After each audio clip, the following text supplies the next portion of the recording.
Hekton the Mage on PSN, and welcome back to Shadowrun Hong Kong. Hold on, it's not Standard Edition. Where did I get that from? Extended Edition. Hope everyone is doing okay. The AC has just turned off. Huzzah! Obviously not huzzah. Yeah, I had an interesting Friday. I forgot that I made a meeting with someone, which we're doing tomorrow, and instead I went grocery shopping with another friend. The friend who's going to be leaving in about a little bit less than 2 weeks back to the USA. Well, then I won't have a gaming buddy anymore, or it's going to be at wonky times because of overseas living. Yeah. Let's go out the side exit and go back to Heoi, which is probably not even how that's pronounced. Okay. Your adrenaline.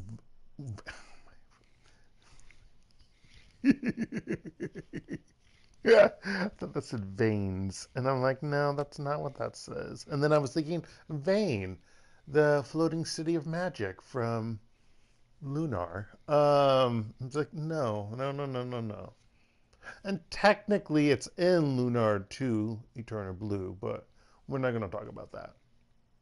Well, Lunar, the Silver Star story. Anywho, your adrenaline wanes as you fly through the subway tunnels on your way back to Heoi. There isn't much left to do but pick the shards of glass off your clothes and congratulate yourself on one hell of a run. It's just too bad you couldn't keep the looted antiques. By the end, you'd managed to steal over 5,000 nuyen worth of items for your client. How did you know? I wonder if that changes if you have over 10,000. Anyway, a number that will hopefully be reflected in your mission pay. The damage you caused will likely set the museum's development back even further. Not enough to cripple the project, just enough to send a message. But at the end of the day, you still managed to break a lot of exhibits, displays, and even the faces of a few tomb crawlers. I knew I was going to screw that up. The presence of which had conveniently slipped Drake's mind. That should be a comma and then a lowercase t. Or a dash. Because that's not a sentence. Okay. Surprises aside, you came out on top. And no, don't start with 8. Oh my gosh, there's so many grammatical things. It's really bothering me. And thanks to some quick thinking on Drake's part. No, actually, that's okay. That and is okay. Never mind. You can do that. You got the books and you got out. Actually, no.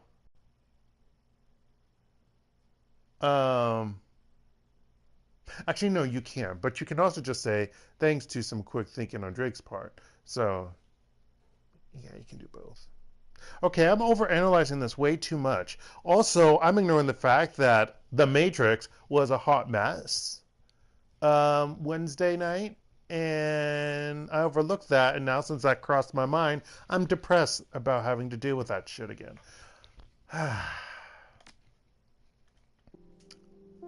Fuck The Matrix in this game. I earned 8 points of karma.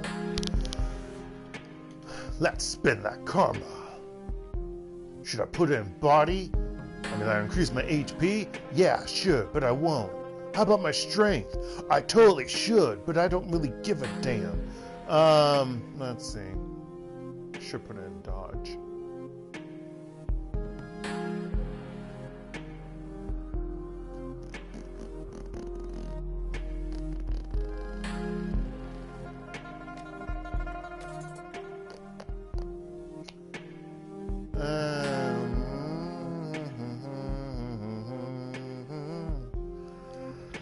There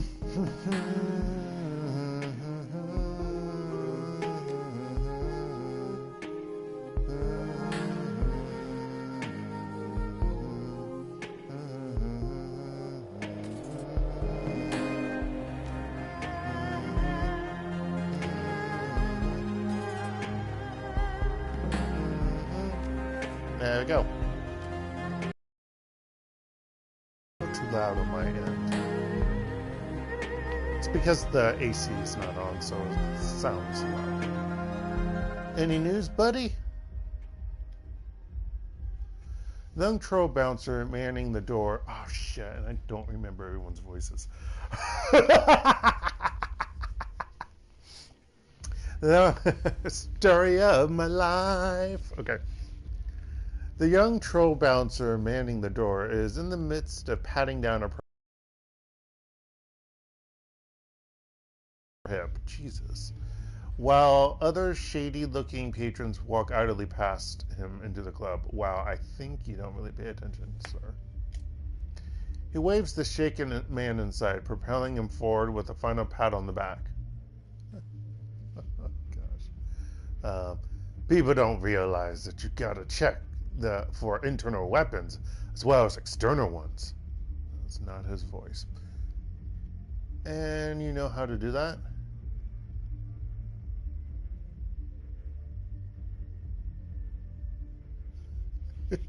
We talking about the rubber glove treatment? No, nothing so crude. You just need the right technique. Matter of fact, I caught a guy just last week with a phosphorus grenade in his leg compartment. What the fudge? And what did you do? Disarmed him, of course. Got it back behind the bar now. I'm gonna blow it off in the river. Impress some girls. You looking for a pat down yourself?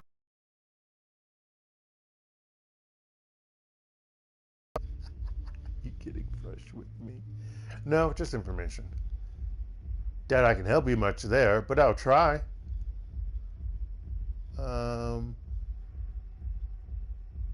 am I not talking to him about dreams? Why are you searching some people and letting others in? This is a private club. There's 3 kinds of people I let in. Members, guests of members, and people who make a good case. The latter 2 get a really good search before they go in the door. Unless you're with Kindly Cheng or the Emperor of Japan or something. There's still an Emperor of Japan in this time period? Interesting. I mean, not that I'm saying that the Emperor of Japan would die out, but you know. You never know. You know, the 6th world and everything. I don't care if someone has a cyber spur or a holdout pistol or whatever, but we can't have serious weapons or on non-members inside. Well, yeah, only members. Ma sells some big stuff, but she puts electronic trigger locks on her merchandise until they're out the door, so people don't get dumb ideas. That's very smart. This is a no assassination safe zone. Serious weapons go into the weapons check. Okay, so members do have to check in the weapons. Unless you're a member. What? Or not. Or not. That way, if a big firefight ever breaks out, the members will have the upper hand. I don't understand how that's okay. We keep the killings very rare. Most happen when some members get all fired up and decide to settle score with box cutters or something. So I'm a member now? You work for Kindly, as a Shadowrunner, no less. That makes you a member. Remember the rules. No fighting, unless you know it comes. What? No fighting, unless you know it comes down to that and you're ready to skip off the concrete. I really think it should say if it comes down to that. That's why it's bothering me. Also, the music has stopped. I can't. That's so weird. I think it did this in the computer version too. No killing either. If you got legitimate killing business, go do it somewhere else. People come here to have a good time. You're really just trying to minimize collateral damage, aren't you? Pretty much. Are you a member of the family that owns this place? I thought we already talked about this, but yeah. Sure am. Frederick Cafe. Fi. Some call me Freddy. Most call me shit no. Please stop. That's not a comma there. Why is there a comma there? There's a comma after shit. Or something along those lines. I'm also the current record holder for the Club 88 pitch and toss, which to say, I throw deadbeats harder and further than anyone else around these parts. High water mark is that piece of tape over yonder. Oh, that's what that tape means. Okay. Guy was an orc too. Hefty, but he simply soared that day. Are you running any business on the side? Nah, I may take the occasional payment to look the other way or be in the can when a fight breaks out, but I have enough on my plate that I can't really take on much else. Training, you see. I love what I do, but you gotta work hard to stay in peak condition. I've also got some next steps in mind, so I'm working even harder toward that. Big plans. You just wait and see. I also play the drums. I'll leave you be. Let's get some good music going, if I can get in. Yeah. I dance even better than Shepherd. Okay. Most people dance better than Shepherd, to be quite honest. Hey, who are you? X-Flow? He's an elf. Okay.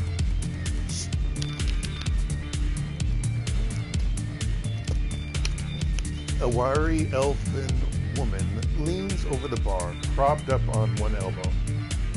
She glances back at you over her shoulder as you approach, lifting a half-empty glass to her lips. The selection here is total crap, but it's cheap. I hope you're not looking for quality, or you're going to be really disappointed. Damn, and I was hoping for some classic cocktails. As long as I don't go blind, I don't care. Do you mean does that mean as long as I don't get shit drunk? Oh, piss drunk, sorry, piss drunk. Blottoed. Whatever. As long as I don't get drunk. I'm confused. Dark doesn't drink. I don't know. Is this a drunk term? I don't really know. And now I've pondered way too much about this, and people who watch this will have a great laugh, because most people who watch this, for any who do, probably drink. Cheap is better than good. Yeah, I'll go with that. Hey, that's the spirit. With an attitude like that, you won't get disappointed very often. True. Unfortunately, Dark doesn't follow this philosophy. Although he does I'm sorry. I've been telling my students for the classes Thursday and today, where we're looking at the first unit, cheap is a negative meaning word. I mean, you say cheap, opposite of big spender. Yeah, I don't even use say big spender. That's just what our book is teaching from unit 1. About opposite personalities. Personality opposites, there we go. That's how it was phrased in the book, for the vocabulary. And, yeah, I've been trying to tell students, say thrifty. I know that is much harder for you to say as with that diphthong. Chit, diphthong is easier probably for Native Korean or a lot of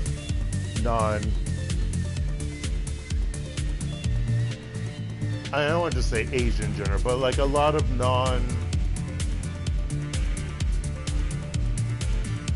romanticized language? No, not even romanticized language, just in general. But that diphthong, then the, especially in Korean, you know, the, when you don't really have that, is a pain. So yeah.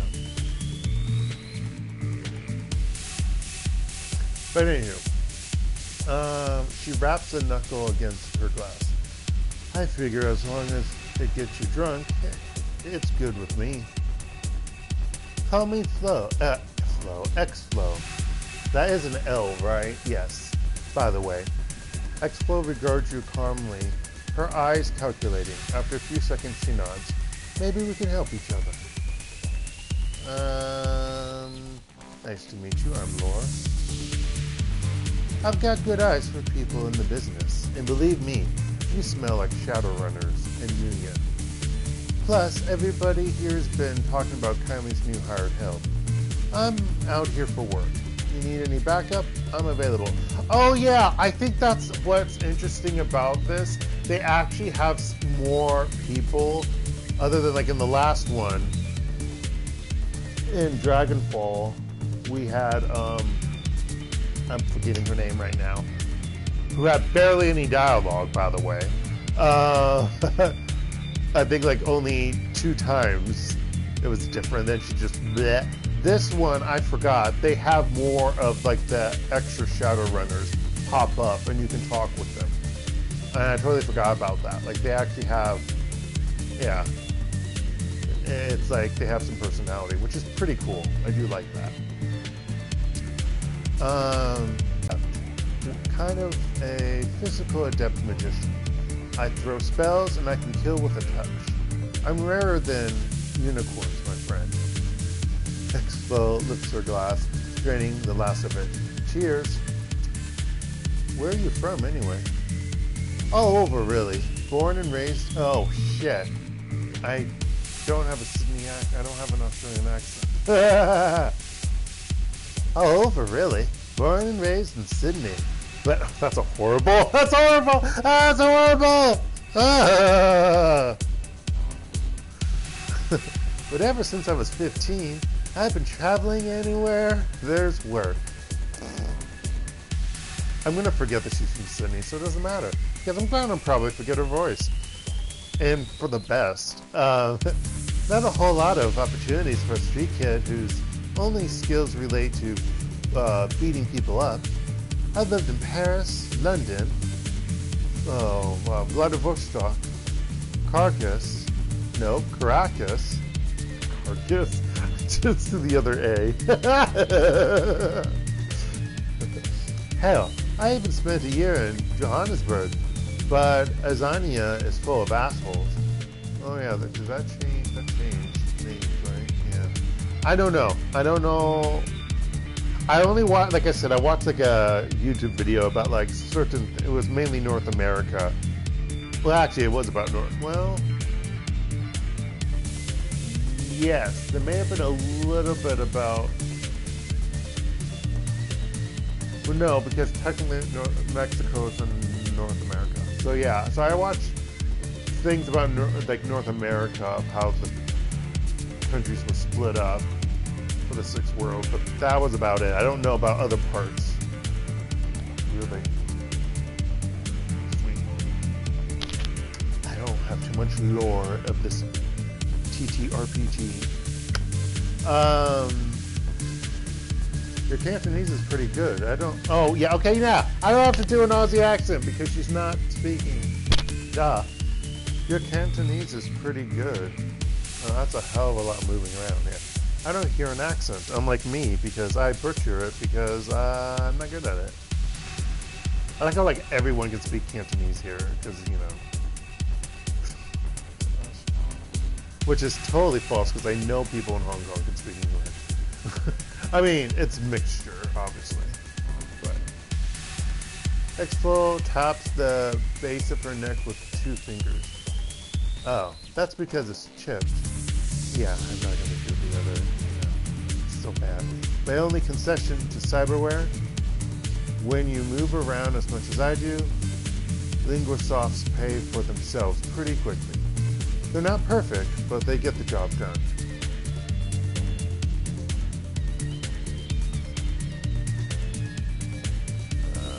Got any good runner stories? Lending a hand through her hair, Expo leans back as she thinks, yeah, I got a couple. There was this one time I signed on with some mercs in Eastern Europe. They had a job to go near Krasnojarski Krai, as an R, lifting some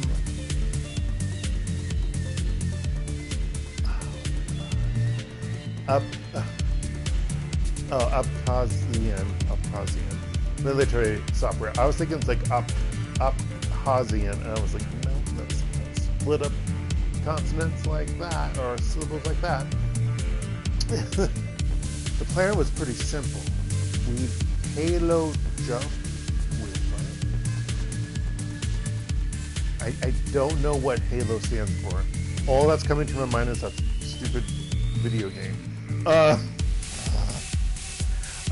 I know that's not what that stands for. I just don't know what it is. I don't know what it stands for. Whatever. I'm not that well versed in stuff in this area. We'd Halo jump from a drone on the Russian side of the border, although I'm pretty sure my father might know. I don't know.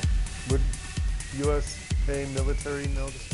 Air Force know this crap? Probably. I don't know. He knows stuff. Anyway,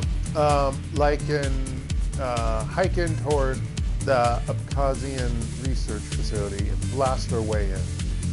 The Abkhaz forces were supposed to be Matrix hotshots, but crap in ground combat. Simple, right? The elf shakes her head, eyes rolling. No plan ever survives first contact with the enemy, though. Well, also, nothing is always a milk run. There's no such thing as a milk run. Turns out the Abkhazian army had contracted out base security to Winter Systems. Don't know that. We started getting cut apart before we'd even breached the first cordon. Yeah, cordon.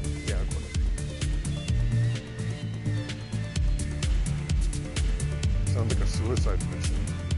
The mercs were in pretty dire straits financially. It was a do-or-die situation for them, literally. They owned too many debts, and if they couldn't deliver, they'd have been killed. So we pushed in. We were down to 5 of us by the time we got into the main facility. Oh my goodness. How many did you start with? I wasn't paying attention. She said, was it 10? I don't know. Dark pays attention. One of the mercs, Vaclav, was a rigger. We were hunkered down in a vehicle bay while the decker did his business, and Vaclav realized one of the APCs hadn't been properly locked down, and it was still gassed up. Oh no. I can only guess that an APC is some kind of, I assume because it's a rigger, some kind of machine. It could be a grenade of some sort. I don't really know. Came out of that base with the 30mm cannon blazing away. Okay, so it's kind of a cannon. Our exit was down at the coast. A riverine, not a ravine. Not ravine is an A.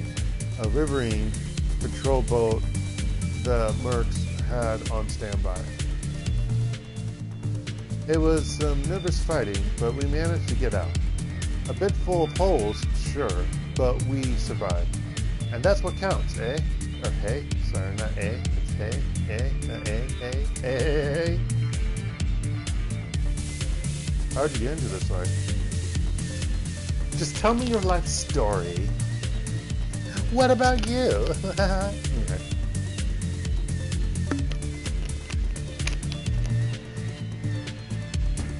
I grew up on the streets, running with gangs. Oh my gosh, like me. Turns out, if you get in enough treat fights and have magical potential, things just naturally express themselves. Once that happened, I realized I could charge a lot more than the protection rackets I've been running. Besides, it's not like I know how to do anything else. I've never been to school. Wait, what? How? Why? Wait. Well, I guess if you're... Yeah, never mind. I'm sinless. What else am I going to do? Panhandle for change? Shake down stuffer shacks for beer money? No thanks, mate. You can say that in Cantonese? No. I'd rather live... Wait. No, that's wrong.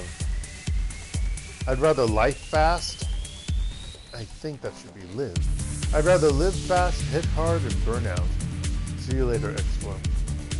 X4 lifts her glass and salute. And Dark is trying to decide if he's going to be burping or not based on his bodily functions, and I guess that's a no.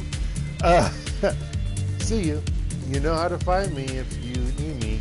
Yeah, somehow magically contact you. Because that's how this game works. I think most of the time you'll see the people ever so often in here. I'm pretty sure that's how that works. The eldest son of the A.K.A. family appears to be far less inebriated than before, though there is still a drink clutched in his massive hand. He's parting ways with an uncharacteristically awkward elf who palms something as she goes. Evening. Evening. Column Cafe. At your service. We met once before. Have we? I suppose one of us didn't make much of an impression.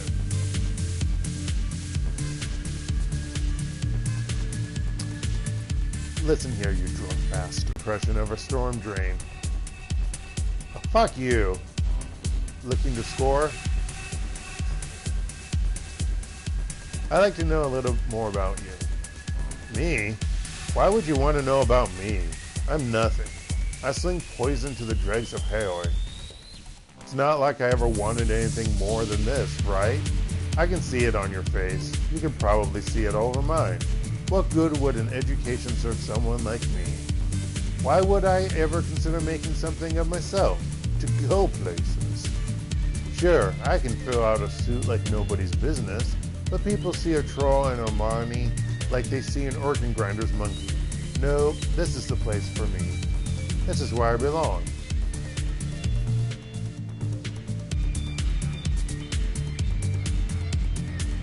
How many shots does it take to lay out someone your size?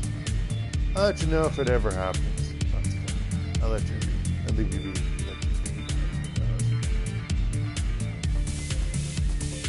The troll patriarch of Club 88 gently polishes a collection. Don't you dare, internet. The internet was acting up earlier. I was like watching YouTube on my Nintendo Switch, and then it cut out, and I was like, motherfucker. And I reset everything, and luckily it worked. It helped. Maybe. But I think it did. That doesn't always work.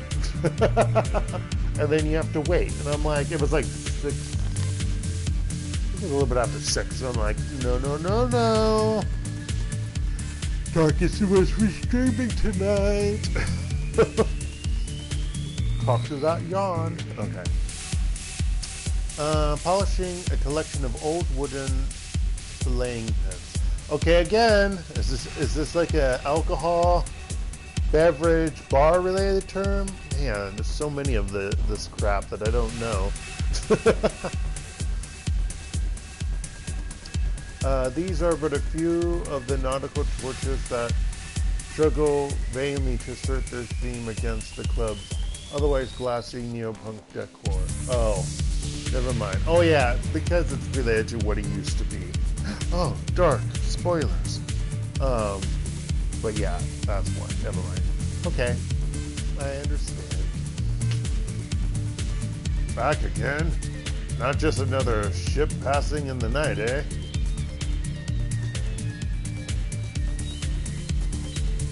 Spend much, let's see, you're a sailor? Spend some time in the Navy? I'm just a landlubber. Reckon you're not?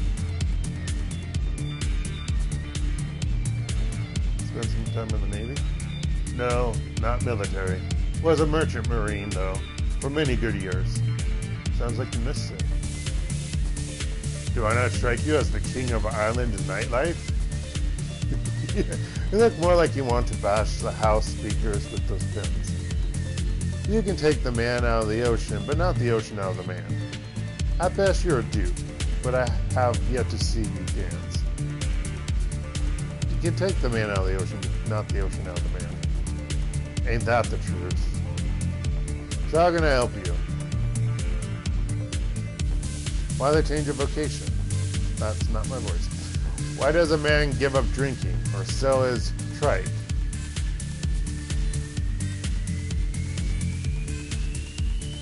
I know I've heard trike.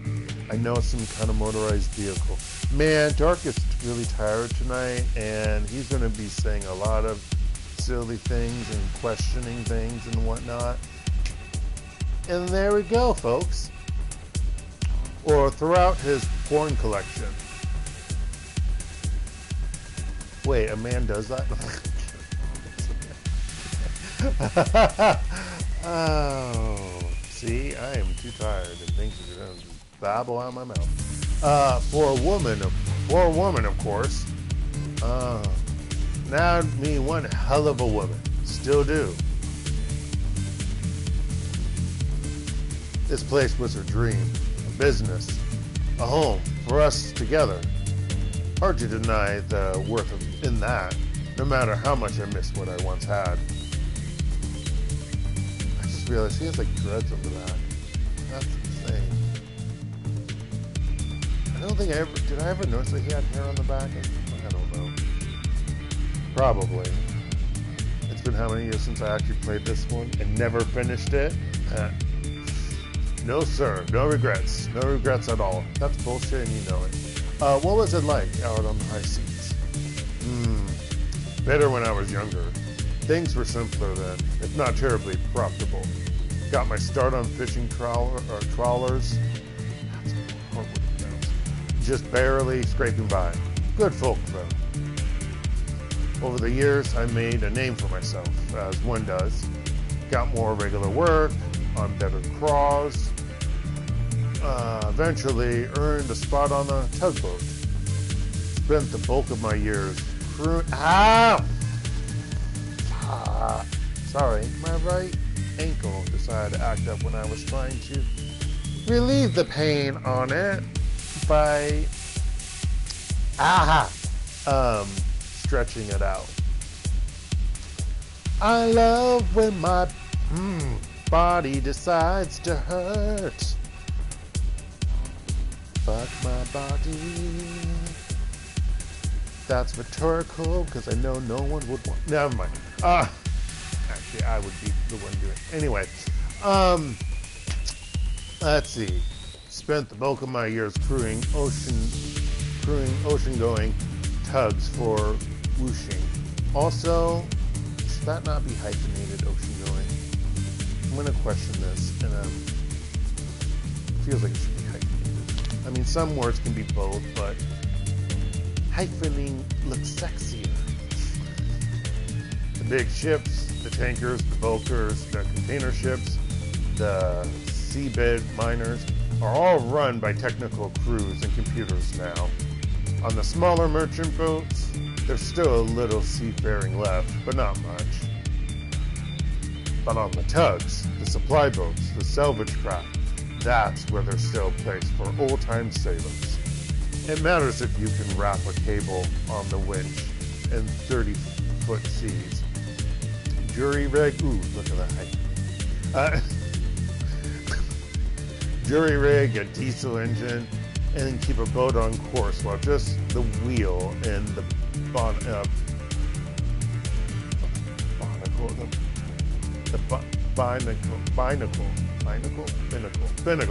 binnacle. I clearly don't know how that's pronounced. After the bridge windows all blow out. It was a hard life, but good. Oh, shoot. I thought that was going to continue. I didn't know that I had a comment there of like, see you later or something. Chairs, the bane of my existence.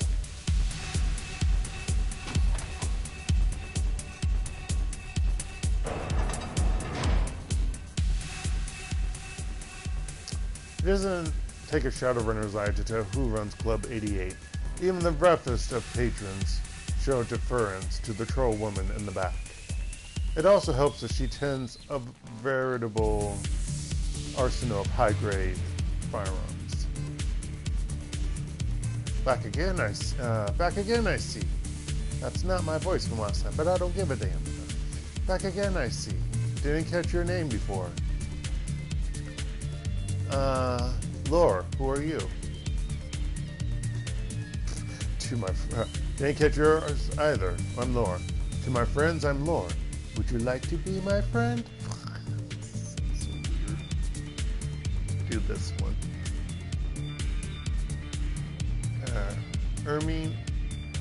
Ermine Cafe, co-founder of Club 88. We get a lot of passes through. After their business with the dockmen of the Yellow Lotus, they get escorted here to relax and shop.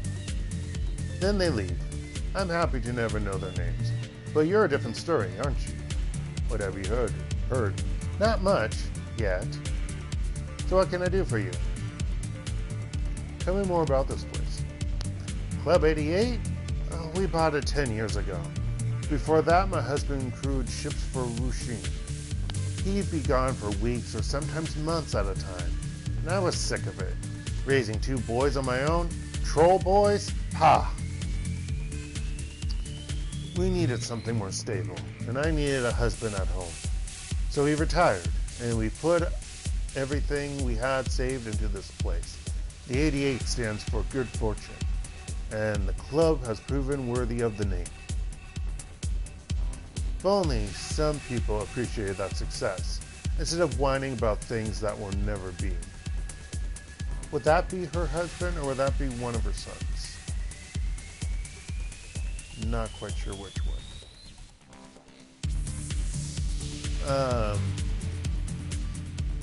Have you heard of a man named Raymond Black?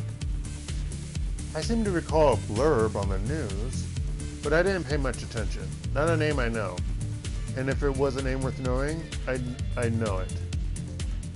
There's no comment for me to be like, bitch. No. No. Actually, that's really inappropriate and rude. Please don't call women bitches, please, folks. Even other women, please don't.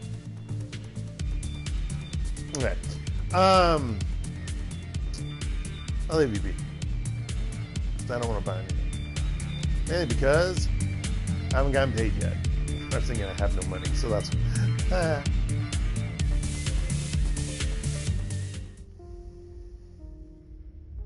I'll go down there because I'm... Actually, no, I didn't... I will need to buy some stuff there from the hospital or the clinic, or no, it's not a clinic, in the chop shop, whatever. So, yeah. Actually, no, I guess some of the people will be outside too, because I think that's another... Isn't that the crazy haired face guy?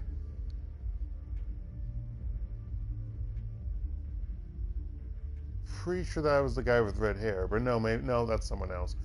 Okay.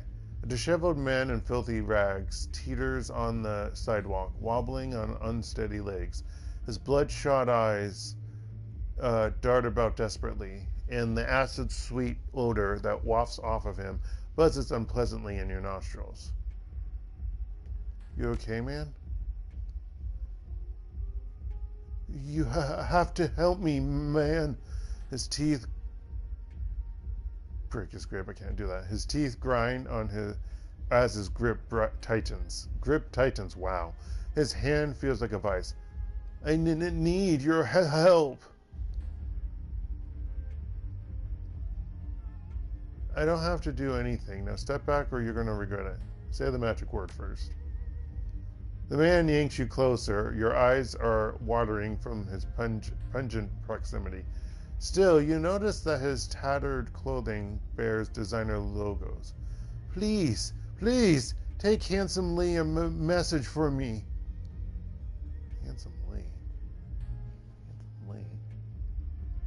Handsomely, all that handsome. Lie handsomely? Right. Yeah, I know the guy. And who would I say is asking for him? Never heard of him. Now, who are you and why are you touching me? I'm Steven. Steven Dynamite. He nods eagerly, desperation in his eyes. A sluggish tongue wipes itself over the cracked skin of his lips. Are you a BLT druggie? Or BLT? I almost said BTS. You're a BTS druggie. I'm a, not druggie, but what's the term?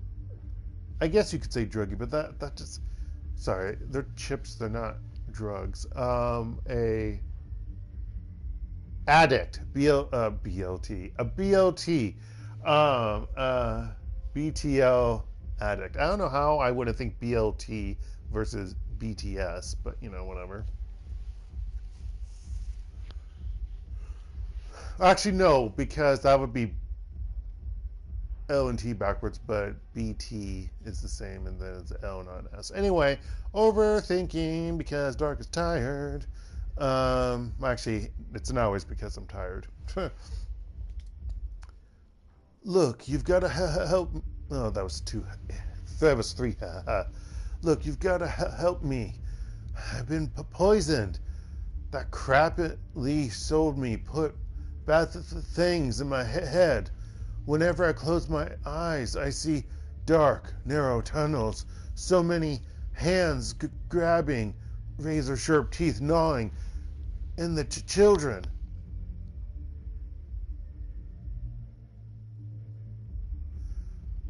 Bad things in your head? Are you talking about hallucinations? The junkie... Okay, he is a junkie. Okay. I mean, that name says it all. No. The junkie stares into space. A faint trickle of saliva makes its way down his chin. No, not exactly. More like nightmares. They feel very real. Teeth biting, faces, faces I knew. His trembling voice trails off. The stuff that you got probably didn't make it any better, but you're not high.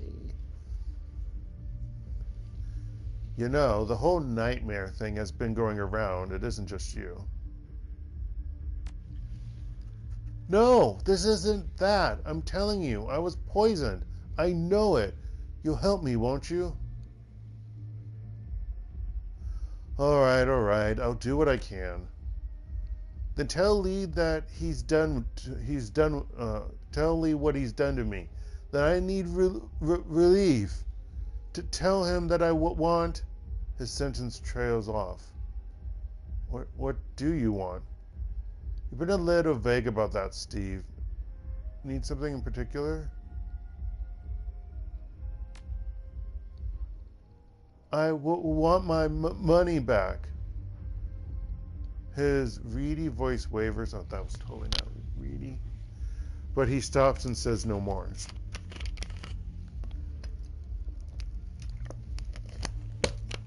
Poisoned, nightmares, money back. Got it. Anything else?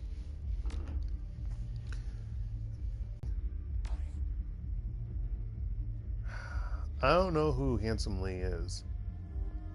Honestly. Okay, stop getting stuck on places. Do you know who Handsome Lee is, Maximum Law?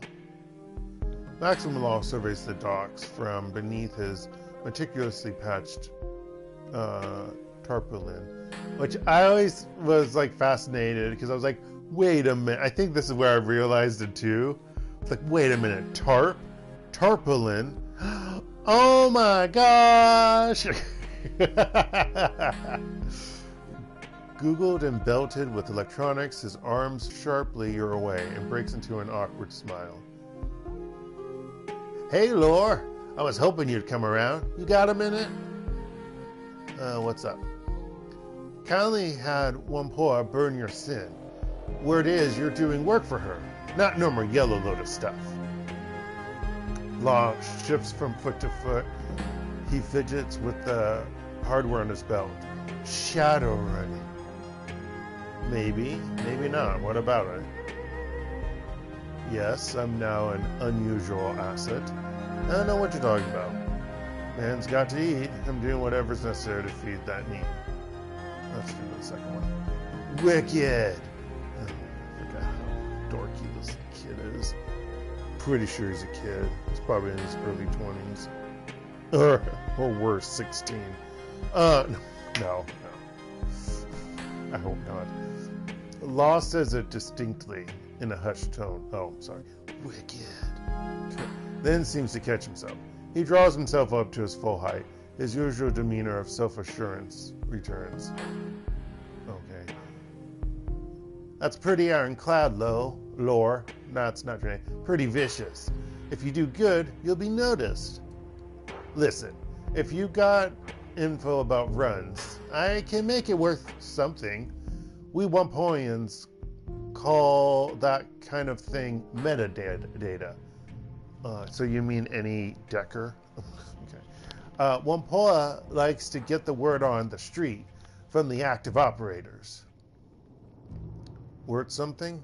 Credits?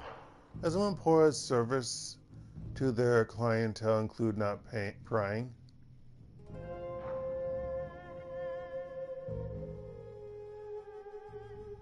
Sorry, Law. Silence is part of my service. I'll think about it. What's something? Credit? Law looks out through the rain across the rocking boats. He wipes his foggy goggle lenses with a rag from his pocket, his stomach gurgling loudly. Okay, first of all, why would you be wiping your goggles when it's fucking raining out? Unless you have something covering the top of your boat, which doesn't look like it where we're standing. Why would you say not to wipe your car? Because it's going to get rained on. That's the implication. You probably figured it out. I'm just too tired to connect that. Second of all, dude, you need to eat. Okay. Augmented reality Googles aside, this gig gets really boring sometimes. You ever want to talk...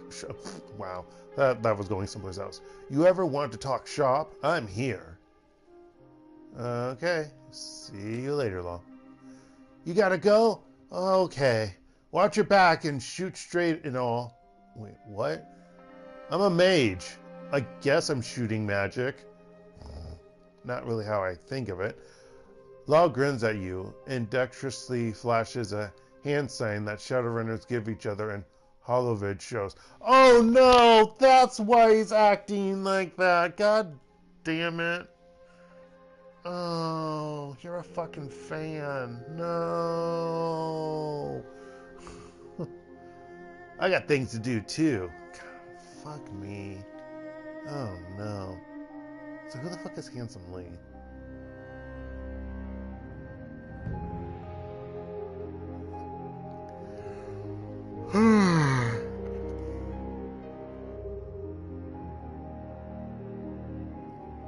Oh, was it a sailor, maybe? This is a new option here as well. Let's find out. 3 people, possibly locals, are busily hunched over, avidly discussing something beneath their breath. From the looks of them, they appear to be...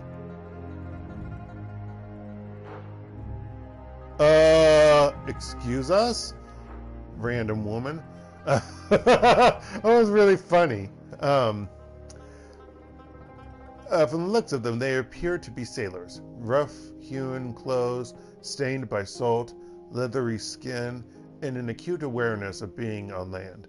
You watch their feet shuffle awkwardly on the docks. Their whispers are just within earshot. Nah, I asked Crafty, and she said it's not a woman. It looks like, I don't know. We're going to say it's a buff woman. I don't really know. But dang, how many times is that person going to do that? Think we'll lose them at sea? We're supposed to set out soon to make that delivery. What if they follow us? See the man shudder. I don't know if this will be the third... No, it's the first one, okay. Because I actually read ahead a little bit. Don't think so. Crafter said these things is just affecting right here for now. The first sailor points to the ground. Soon, as we sail, dreams will stop. Dreams will stop. Yeah, almost as stop as how my voice is sounding.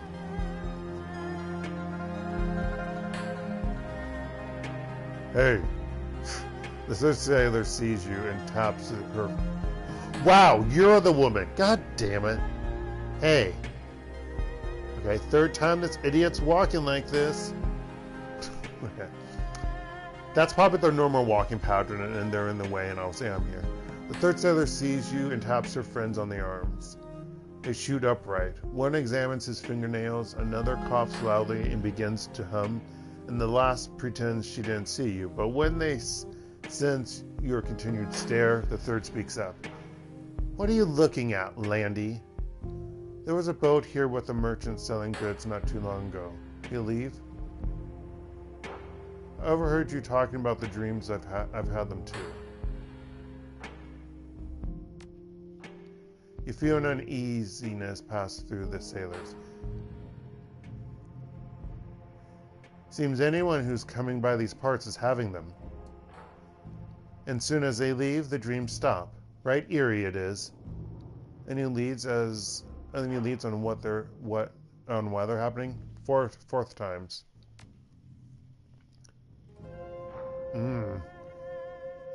We don't know much ourselves. We've only just returned from our last delivery, but the dreams ambushed us fast enough.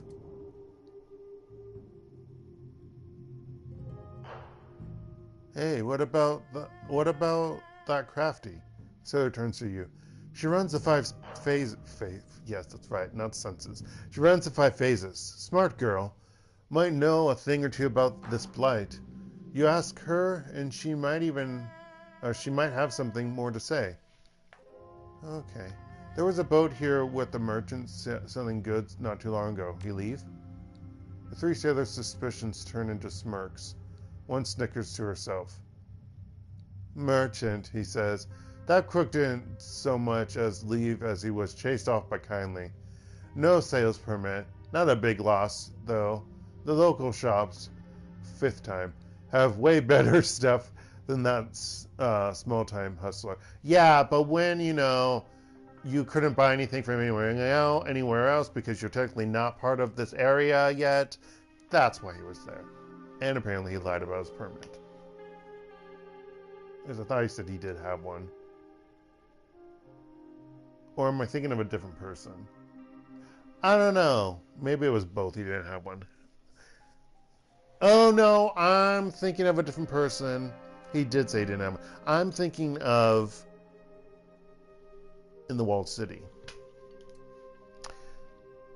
Why don't you look around? You'll find the shop owners here more friendly toward you now that you've gotten the okay from Kindly. Thanks for the tip. They all exchange a look. The first sailor responds, right. And stay careful around these parts. 6th time?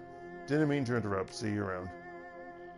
The brooding tide of whispers resumes as your back turns to the sailors.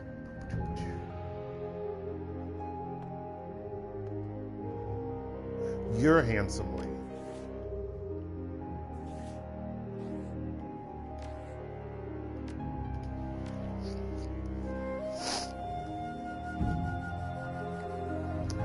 It's muggy out.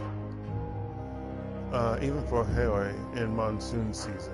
Oh gosh. Fuck humanity in monsoon season. Just saying. You pause to mop your brow. That's not the only part you would technically be mopping. Okay, that wasn't any kind of weird, strange sexual innuendo. I'm just being serious. It's disgusting. Okay. Suddenly, you feel eyes upon you. As you glance up, you meet the tranquil, searching gaze of a man half hidden in the shadows. He's wearing a crisp, white tailored suit. That doesn't look white. It looks brown, or taupe, or taupe is more gray brown. It's more manila brown.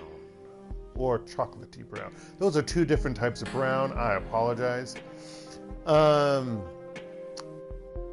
It said tailored shirt, not suit, Dark. You are completely wrong. And yes, he is wearing a white shirt. At least it looks white. Okay, let's back it up. He's wearing a crisp white tailored shirt. I almost said suit again. Shirt sleeves neatly rolled with a dark gray silk tie and smart black trousers. Okay, it could be black suit. It'd be weird if he was wearing a black trousers and some other color on top. I mean, it's not impossible, but it doesn't look good when it doesn't match. That might be Dark's opinion. Anywho, if he's sweating, you don't see it. The man tilts his head ever so slightly in greeting. A newcomer, welcome. He flashes you a brilliant smile, eyes glinting with bemusement. Excuse me. You can just barely detect a faint trace of an accent in his voice. Handsome Lee's the name, purveyor of enhanced sensory experiences. Oh my gosh, you're gonna call him that? I can see that you've got some tales to tell. You're not from around here, are you? His smile flickers briefly. He's got a decent poker face, but you can see that he's rattled. And, why do you ask? You don't act like a local. You're refined, I guess. Wow. That's so racist, Dark. Oh, well, that's not his name. That's so racist, Insu. There we go. I forgot. What's my character's name? I mean, that's so racist, lore. Both are true. No, not the... Not saying the racist comments true, but being his names. Sorry. You don't belong on the street. Oh. That one makes sense too. Because Heoi Street dealers flee to Hong Kong. Unless they're saying in this timeline Hong Kong is somehow separated from China. No, they said mainland China and they said China. So no, they're still together. That's effed up that you would go from... Why would they have another nationalist war? Oh, it's so ridiculous. It's like isn't it Red Scare? Isn't that what it was called? I don't know a lot. Only things I've heard from people playing other games that talk about it, or what I've seen in things like relating to kind of the Gwangju massacre here, relating to, government and stuff. Government crackdown, dictatorships and whatnot.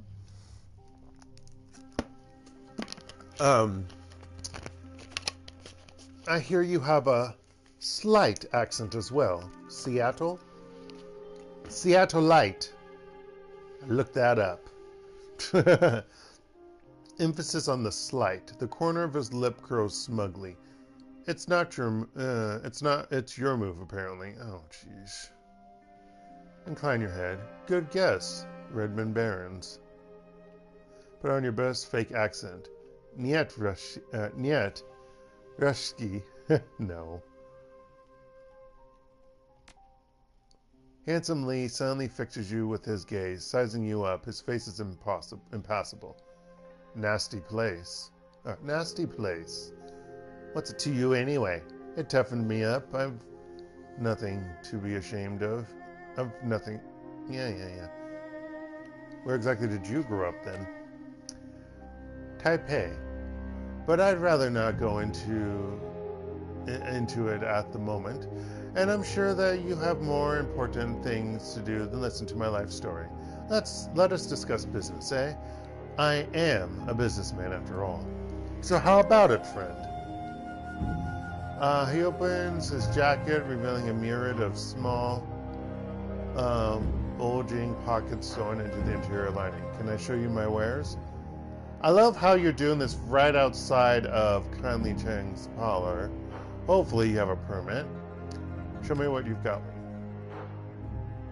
I don't care for any of this. Oh wait, this is different. Relaxin'. Gee, I wonder what that is. An antidepressant banned in the UCAS for its side effects. Willpower increases by 2, quickness and strength reduced by 1. Yeah, I'm not gonna have any of this shit, no thanks. I ran into someone with a message for you. Handsome Lee beckons you closer with a languid gesture. I think I can guess. Stephen Dynamite? He coolly raises an eyebrow at you.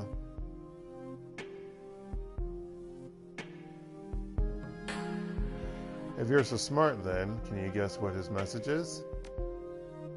From an avid consumer like Steven, there's only one possible message. More. Actually, wrong. He says he's been having terrible nightmares ever since he took your drug. Actually, there are 2 possible messages. The second one goes, my dealer poisoned me. His smile broadens. With the myriad of drugs that Steven filters through his system, it's almost... Don't say a honor. I mean, I know that is technically correct with an age. It always bothers me with like ahistoric. I'm just like, I think that's how you pronounce H a different way. But and historic. And honor. You don't use a honor. You don't.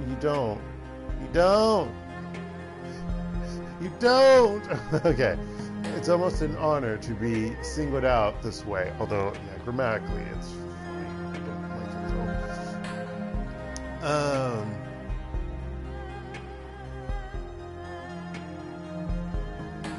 though. No, I'm sorry. With historic, it is a, but you can spell with an. I got that confused. This case, you need to spell with an because of the sound.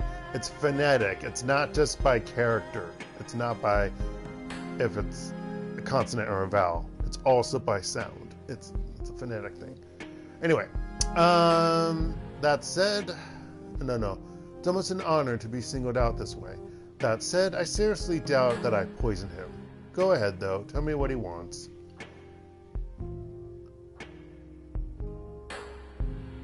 What do you think, man? Haven't you ever been shaken down before? What do you think? He wants his Nguyen back.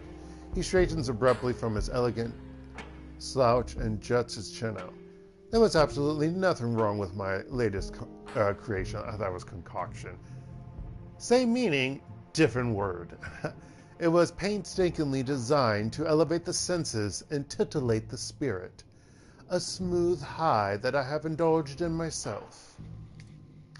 Now, if the unfortunate Stephen happened to dilute my masterpiece with other lesser substances, I can hardly be held responsible. His tone of finality is unmistakable. You can use all the flowery language you want. I'm not leaving here empty-handed.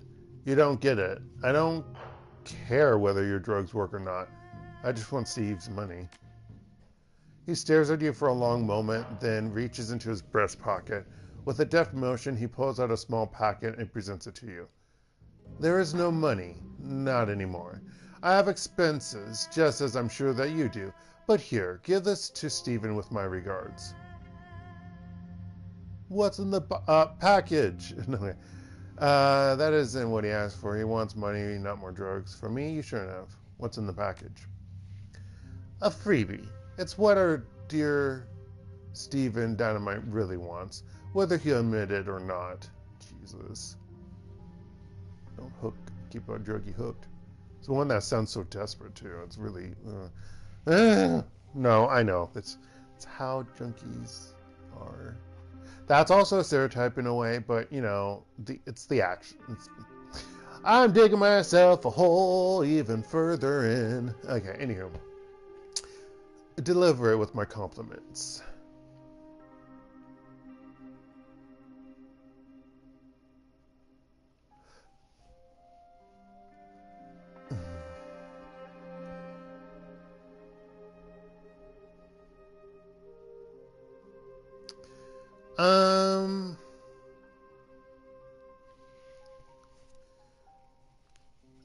If I was a really nice person who really cares for the well-being of this person, I would push it. No, I will. No way. He sent me for Nguyen, and that's what you're going to give him. Look, even if I had I know he doesn't have it. Even if I had Nguyen to return to him, what do you think he'd do with it? He'd be back here in 15 minutes, handing it back to me for another hit. What I'm offering won't cure Stephen or stop him from having bad dreams, but it will bring him a modicum, I forget how that's pronounced, of relief. And if I'm not mistaken, that's what our suffering friend is itching for right about now. Correct?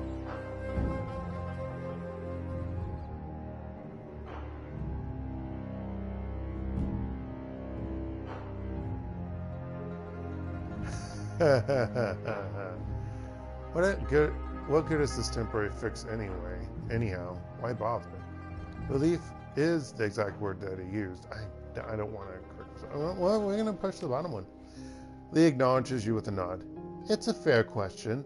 Stephen's problems won't be resolved overnight. My little gift simply lets him know that someone cares. Oh, you're such a horrible, horrible dealer.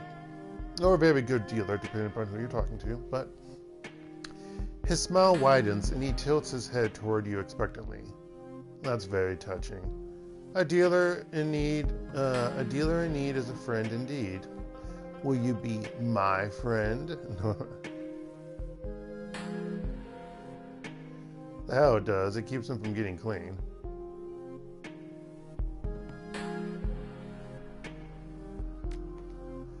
Lee shrugs dismissively. I seriously doubt that my withholding drugs from Stephen would do anything but hurt my pocketbook. He's not trying to kick his habit. He's not trying to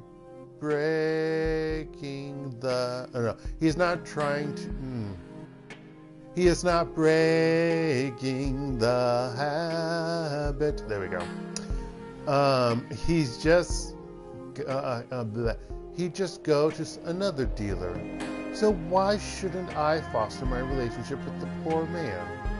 Anyway, he holds the packet out toward you and gives it a shake. Take this. Give it to him. It should help him, at least in the short term. Ooh, again, that sexy hyphen. Yay, dash! Take the drugs for Stephen Dynamite. I love that that's the only option here. Alright, Lee. I'll take them to him. Very good. Please let me know how it goes when you're done. Oh, I will. Oh, it's fucking Bliss, really? Well, I don't have space. Hold on. I do. Okay. God damn it. In my inventory. Ah! No! Stupid son of a biscuit.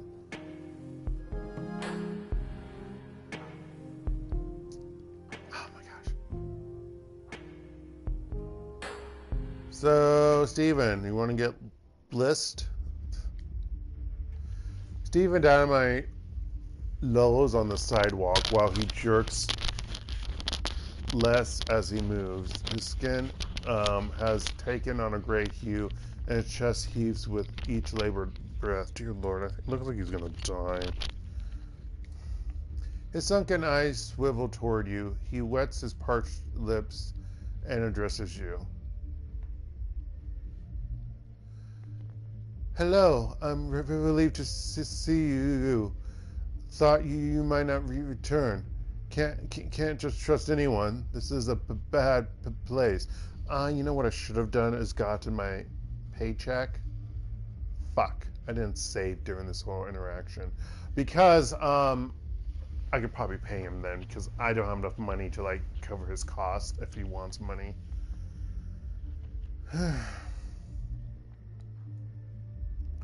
Hey, Steve, I hate to say it, but you're not looking so hot. Fat tears began to cascade down his dirty, ruined face. I don't want to sleep because of these nightmares. I'm ravenous, so ravenous. But food makes me ill.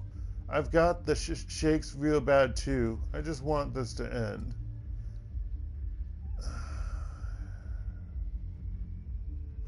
The junkie slumps in place, furrowing his brow. He responds with difficulty. Anyway, thanks for talking to that little bastard for me. So you got my money? Item bliss. Lee didn't have your money. He gave me this to pass off to you instead. The junkie's eyes light up at the sight of the pocket from Handsome Lee. Oh ho! Wait, wait, what? You horrible junkie. Okay. Just to warn you, it's the exact same stuff that you thought was poison. Maybe kicking the habit would be a better idea. It's practically ruined you, man. The man chuckles softly. It's purely circumstantial that I picked drugs as my escape. I just seek out another dependency, so I might as well take Lee's free hit. Pack it, please. Oh my gosh. Well, what if you get into a habit of cleaning? You won't kill yourself. Actually, well, you could. Well, anything that you overdo can be bad. But honestly, overindulging on cleaning is not the worst thing.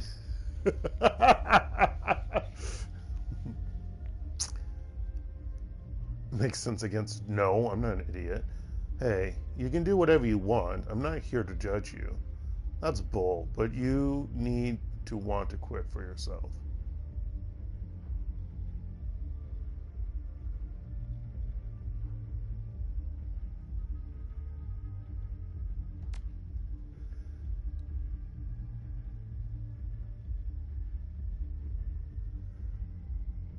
The man joins his palms in a beseeching manner. I promise I'll start cutting. Oh, that's a culting. Like, why he's going to start culting? Okay. I promise I'll start cutting back starting tomorrow. Really? That's such a lie, and we all know it. The junkies, and also the music is out. That cut it out. Okay. All right.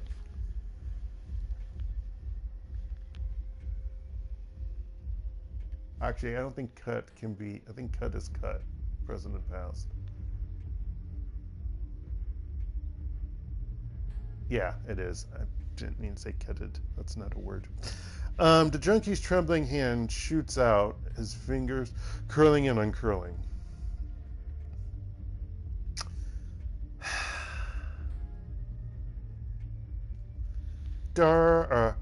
Lord tried. I don't want it, so I mean, I could get money off of it, but I am being a enabler. Item bliss. Hand over the drugs. At your funeral. He eagerly snatches the packet of bliss from your hand, his eyes lighting up with excitement. Before you take that, I want to ask you about these dreams. He looks up at you suddenly suspicious. You want to ask about my dreams? Why? Because I want to help you, you idiot. Because I've been having bad dreams too. Maybe we can get to the bottom of them together. Because some really weird stuff is going down in this town, and your story might help shed some light on it. He stares you in the eye, and his voice drops to a sharp whisper. These aren't like ordinary dreams. They're visions. They're so real. I've put all kinds of substances into my body, and I've never experienced anything like this. You're practically raving the last time we talked. Explain your dreams to me again clearly this time. No. All kinds of substances, huh? Why so many drugs, Lee? The junkie gives a weary smile. Because I need them. No, you don't. I used to get my kicks from explosives. Okay, so how do you go from explosives, which is dangerous, now makes you have fingers, to, or appendages, to drugs? Because that seems kind of weird. Well, actually, no. It's the rush. It's the adrenaline, probably. It's those dopamines firing up in your brain. I loved blowing up stuff, seeing glass splintering, solid walls disintegrating, flames licking the sky. Not anymore. Now I stick to needles and pills. Hang on, you blew stuff up? Are you in the military? Are you in the military? No, not so much. Oh, there's only two, I'm sorry. I was a bomb maker. I designed custom ordnance. It was a dream, dream job. Plus, it was very lucrative. He rubs his thumbs and forefinger together, then snaps. Yeah, and then you lost all that money because you got high as a kite. Megacorps couldn't get enough of the devices I invented. I was too high on my own ego to wonder what they were up to, or were up to. You sound like a pyromaniac. What were the? I wanted to say that. What were the Megacorps doing then? Stealing your ideas.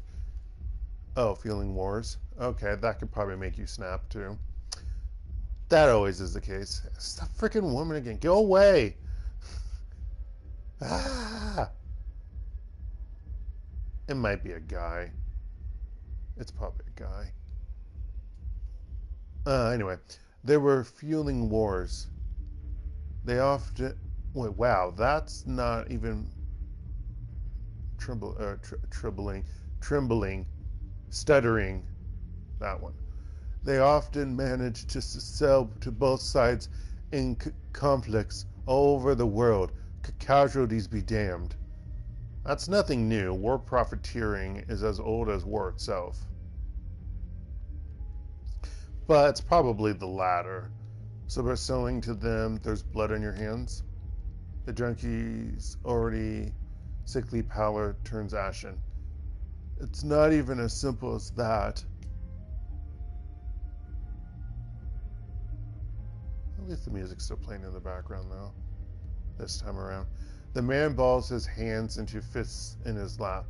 I thought my bombs were used in wars against militias, mercenaries, and armies, and I didn't think of them as people.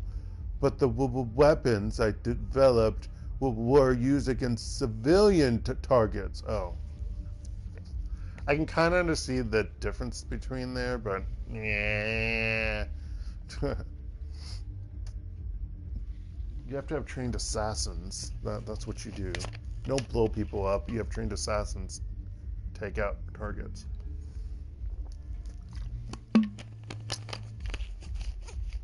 That's all.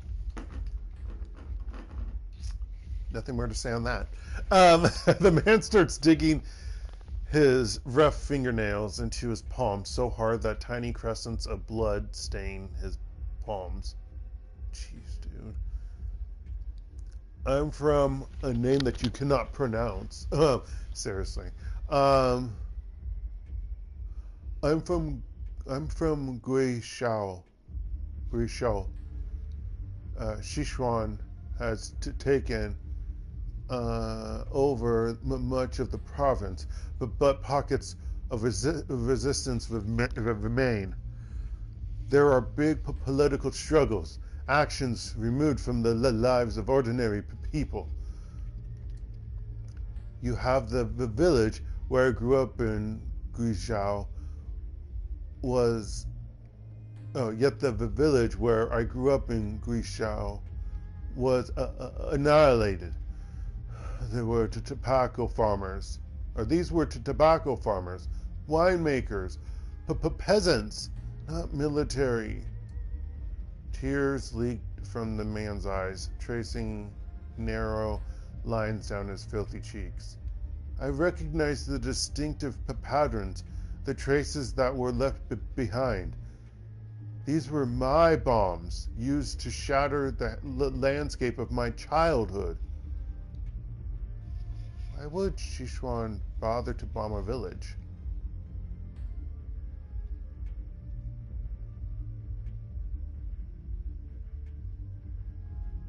Why would I ask that one?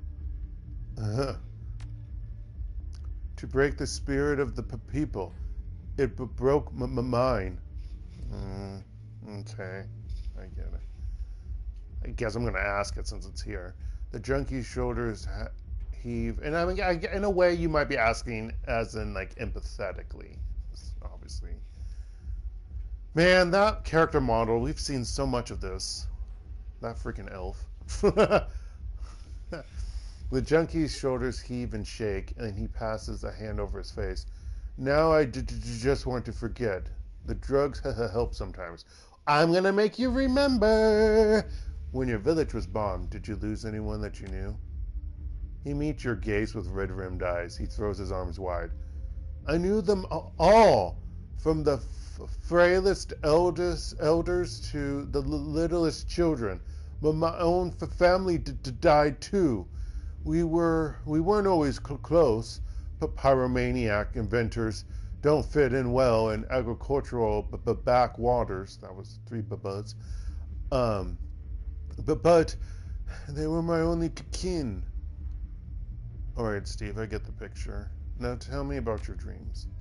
He nods, though his tongue stumbles and stalls as he speaks. I am walking through a series of dark, narrow halls.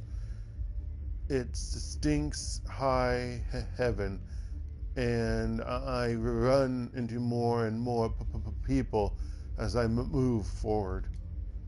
The people are jostling me. Dang habit body not wanting to burp when it should. Well, yawning is okay. But I'm starving, like I haven't eaten. Then I see teeth all around me. I feel the teeth on me. Bathed in sweat from the effort of speaking, he cradles his head in his arms. Okay, Steve, I think that I'm getting what's going on here. Here. It should be here, but it looks like it's there. Double check it. Rewind and find out for me. Place it in the comments. Is it there or here? Don't. Don't. Although it'd be funny. It's better than the lack of spam messaging that I've gotten in the past. Which hasn't been a whole lot, thank goodness. Knock on wood. I guess that I must be feeling guilty about the bombs, huh? All of the blood on my hands, I can feel it all the time. I just like bombs. I was thinking bob them. Anyway, I didn't want anyone to get hurt. He clutches his face, sobbing. How am I going to make this go away? You can't, and you won't be able to, unfortunately. The nightmares part, get out of Heoi. That other part, yeah, no. How will I live with myself? The drugs help me forget, but not when you remember and you have horrible side effects, and it's because it's fucking drugs. He shakes his head, a look of utter hopelessness on his face. Do something to undo the harm you've done. I don't know. Use your imagination, man. Well, you could start by helping some kids or stealing your bomb schematics back. For starters, you can stop wallowing in self-pity. That would probably help. Give me your nuyen. You'll feel lighter without it. God, what the fuck? No.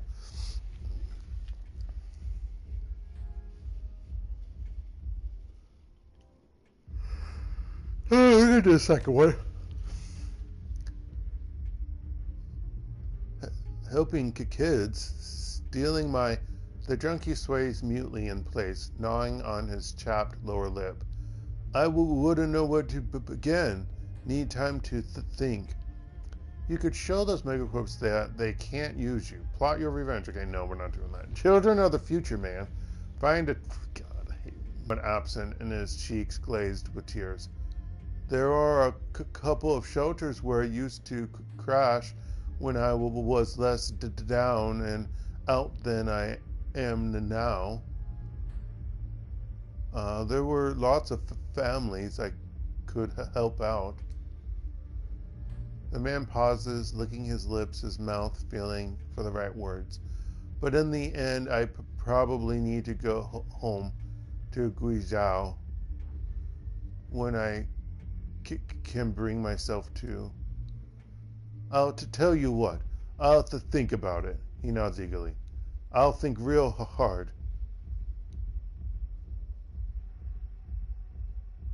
I guess that's the best that I could hope for. Best of luck, Steve. Nope, we're not ending on that. We're gonna push him. We're gonna shove him in the deep end.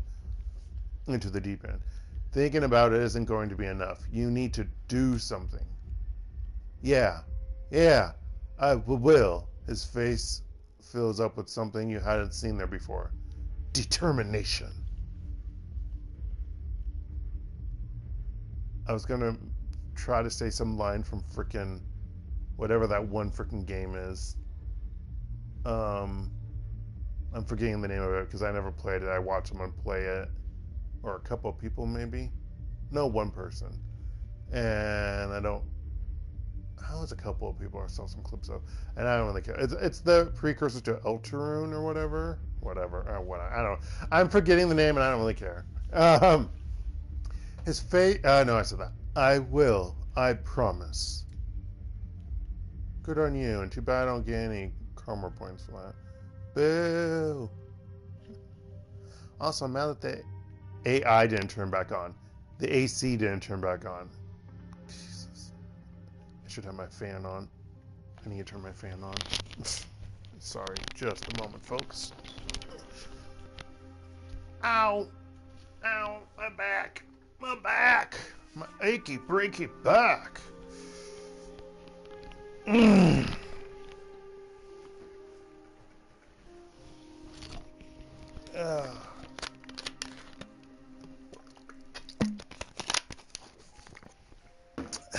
Actually, you know what?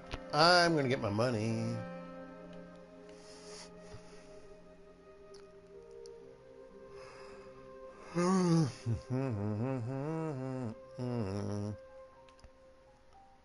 I'll be right back, Heoi smuggler. Which, how are you even allowed to do that here? Also, that is where I need to go.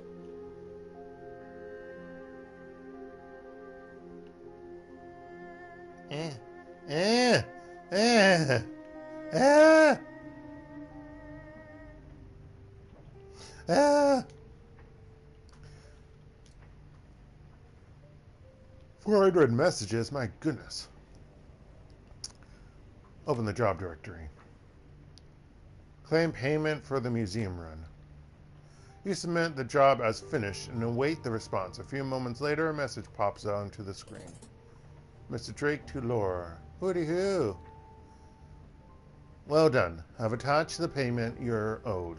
I trust that you'll keep quiet about what exactly was liberated from Liu's little museum.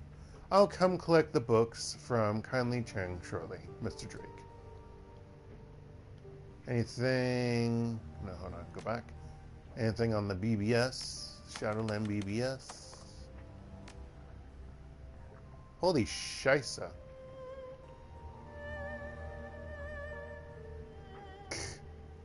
Really?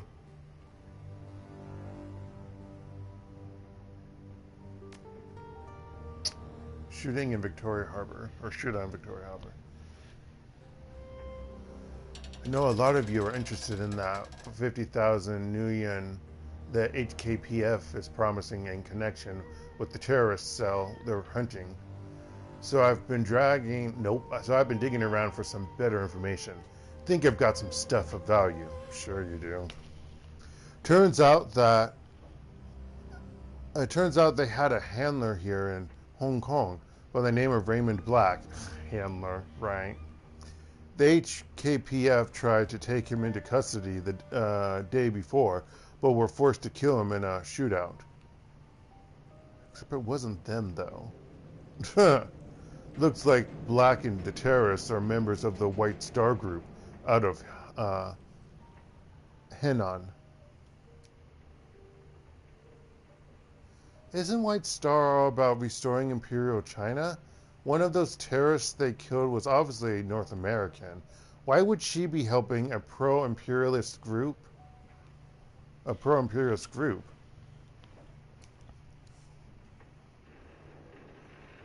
You got money? You can buy any kind of person you need. You're on Shadowlands, Ome. You're on Shadowlands, Ome. You should know that. So, what do we know about Black and his band of thugs? Anything we can use to track them down? Rolling thunder. The data I've been able to dig up says that Black was from Hainan and was distinctly related to the royal family. He spent a couple of decades in Seattle making connections in the shadows in preparation for an attack on the Free Enterprise Zone. I've attached some dossiers on his remaining agents. You sift through a long stream of data detailing who you and Duncan are. While the general details about your name and life are correct, many of the small details are wildly inaccurate. You are listed as having lived in Laos for the past 4 years, while Duncan is noted as having spent most of his life in prison. You move on to peruse Gobet and Isabel's ostensible biographies.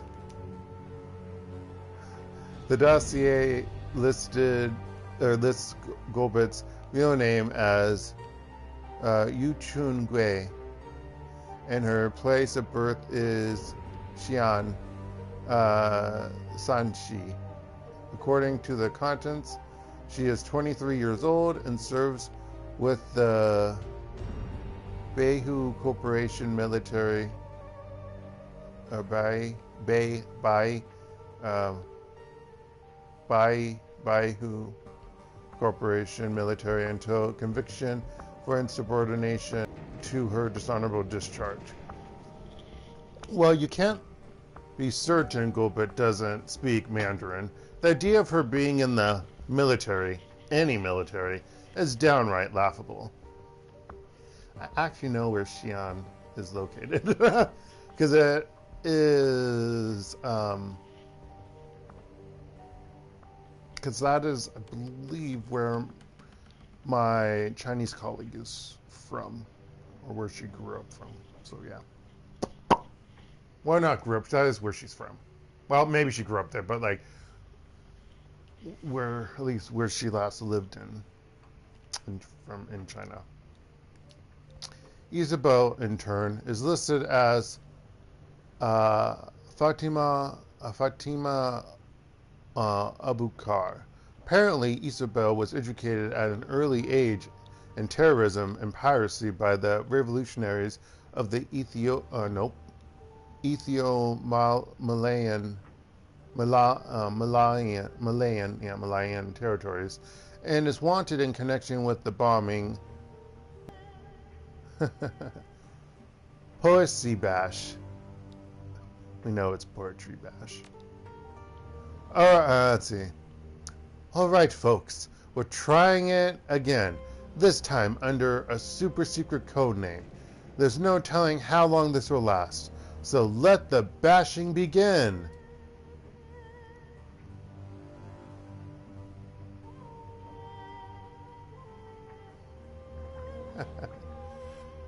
Super secret code name? You just ran the words Poetry Slam through a thesaurus. Poetry, people, not complaints. A thief on the run, a silencer in the dark, the rat shaman lurks. Got one for the coyote shamans too. An unbound trickster, this shaman fears no peril. Wily coyote. A coyote, sorry. Coyote. On a roll, Jivey. Here's another one, if mad can stand it. Pulses of light glance off brilliant chrome. Translucent spheres encase my treasure. Mirrors and tubes and neon implode. Another day in the Matrix.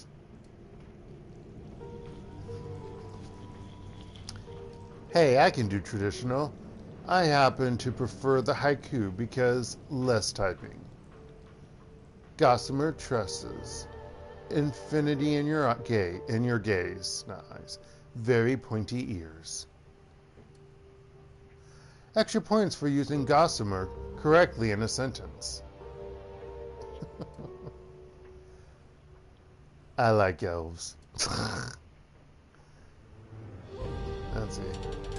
Jybird is still the master of the haiku.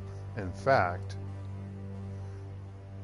he didn't know. I guess they just set it up for him. This person. Well, graveyard keeper, ashen skin, spindly fingers, and claws freak me out. All right, Shakespeare's. This is strike 2. This thread is getting locked, and you aren't doing this again. Got me? This board is for deckers who want to talk shop. There are plenty of other forums that you can use for your stupid amateur poetry. I'd suggest that you go find one.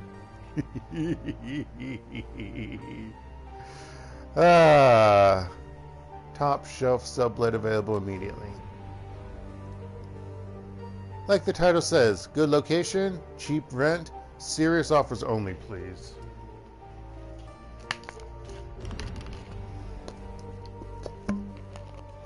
What do you mean by top shelf? As in a fancy corp condo? How'd you manage that? Nah, man, it's literally the top shelf of the converted maintenance closet I live in. What the fuck? You're joking.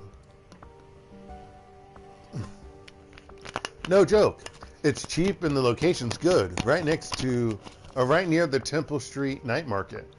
And it has super fast access, just in case you need to get in and out of the Matrix quick. I'm not the sort to ask questions.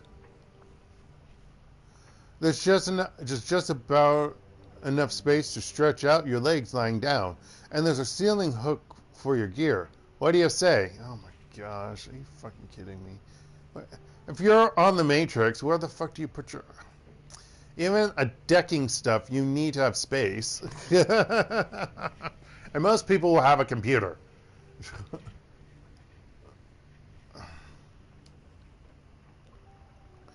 I don't know. I need a place, but still. I don't know. I need a place, but still.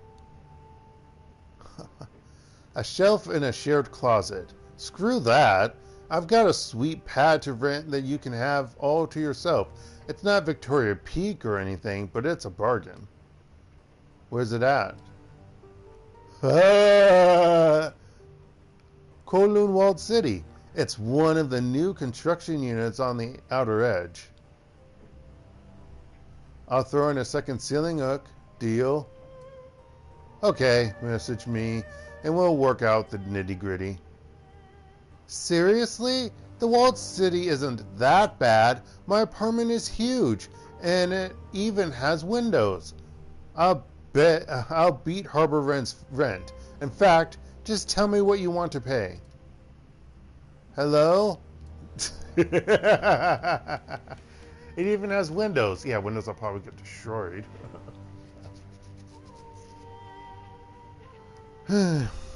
Looking for a decker. Looking for experienced decker for a discreet milk run on a supply house for purveyors of recreational substances. Potential for a longer term arrangement. Give me some New Yen 888. Alright. We're a team that's been together for years, running your basic heists and the occasional transport gig. We've got a reliable fixer and long list of happy clients. Requirement: you must have a good sense of humor. Amazon. I don't know, man. We'd really like to find a long-term decker, and you kinda don't know shit. You said so yourself. Sorry. Aw, come on. You said it was a milk run. How else would a Shadowrunner start if not with an easy gig? Nothing ever is a milk run in the Shadowland world. Or in the shadows, sorry. You don't talk about... Never mind. I'm being upfront with you. Doesn't that count for something? Fine, I got a test for you. You hacked this guy, Captain Scone, and changed his password to erotic massage. I'm on it, thanks. Done. Am I in or what? Say yes, say yes. Oh my gosh, you sound like you're a teenager. Or a 10-year-old. What the fuck?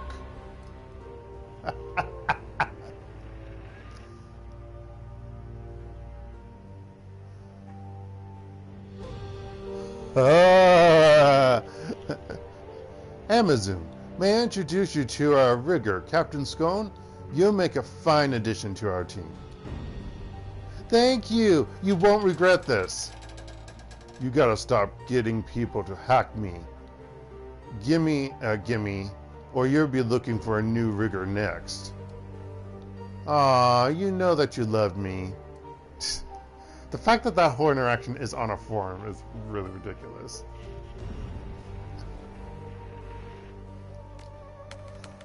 Like, why would he post that, or she, or whoever, why would they post that on the forum? You know, that got hacked and password got changed.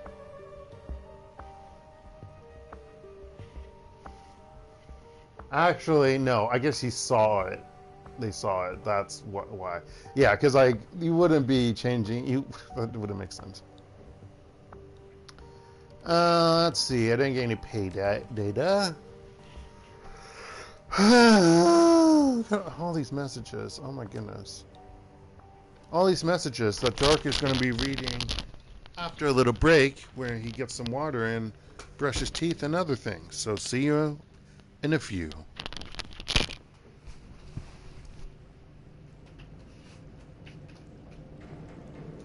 Close that window.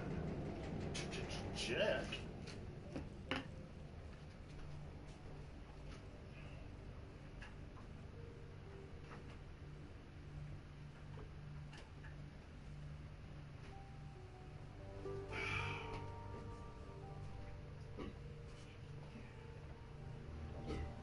Excuse me.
Okay.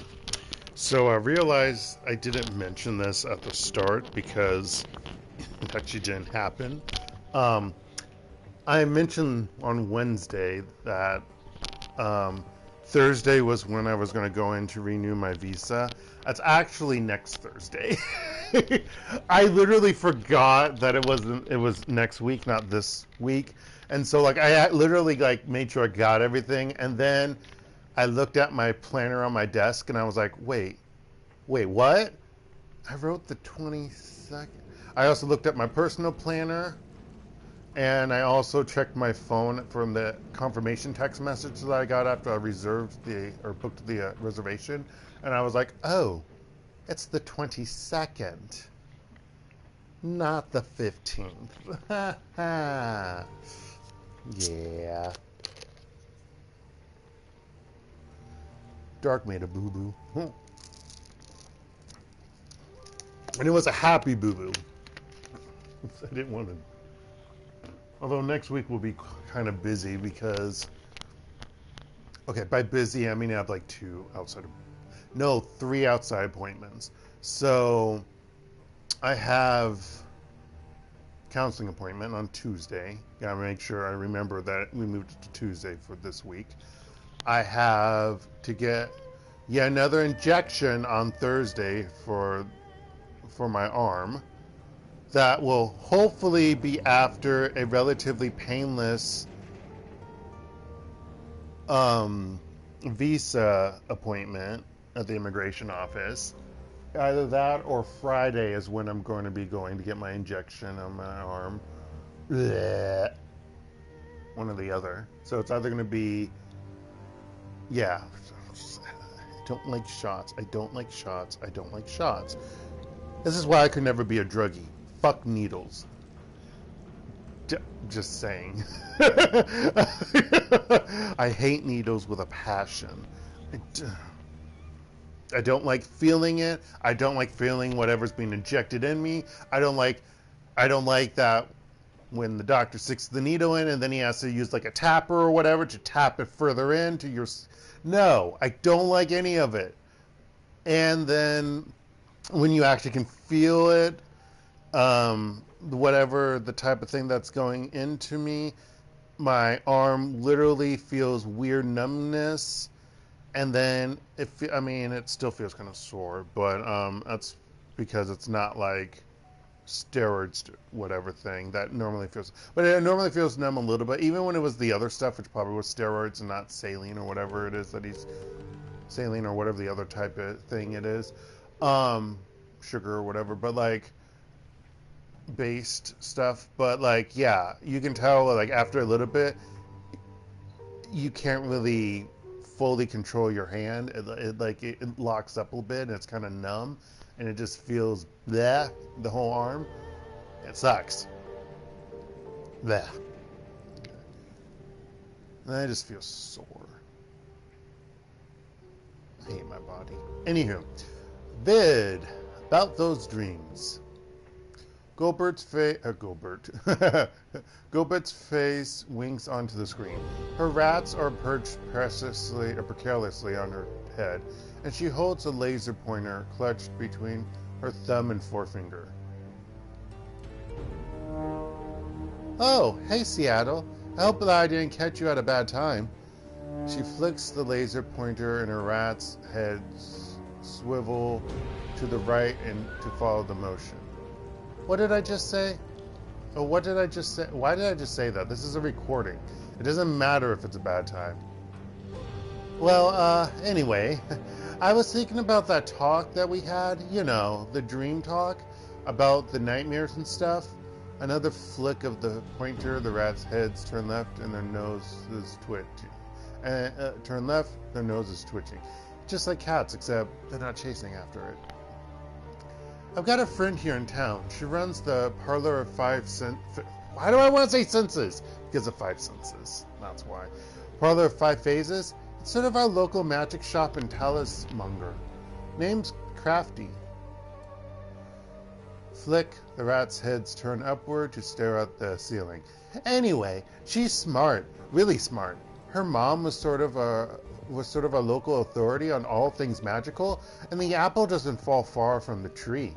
If you wanted to ask anyone in town about these dreams, she'd be the right one to choose. She taps a button on the laser pointer with her thumb, and the little red dot in the tip goes dark. The rats immediately tackle one another. Okay, so they're exactly like cats, rolling off her head and falling out of sight. She gets up, her head rising out of frame. Anyway, just thought it might help. If you've already been talking to Crafty, please disregard this message. All right, I'm out. Peace. She punches a button and the screen goes dark. Attending a party. Lar, I need you to come to the parlor. A friend and business partner of mine named Dr. Shinyang has need of your services. Something about attending a fancy party in Repulse Bay. He was unwilling to give me the details. I think he wanted to size you up himself. So I can't go to a parlor unless I'm doing that. I think that might be story progression, so we're not going to do that. Raymond Black's history. Isabel. Duncan asked me to do some digging on my own into Raymond's history. I guess he doesn't trust Kindly Cheng to give him the full story.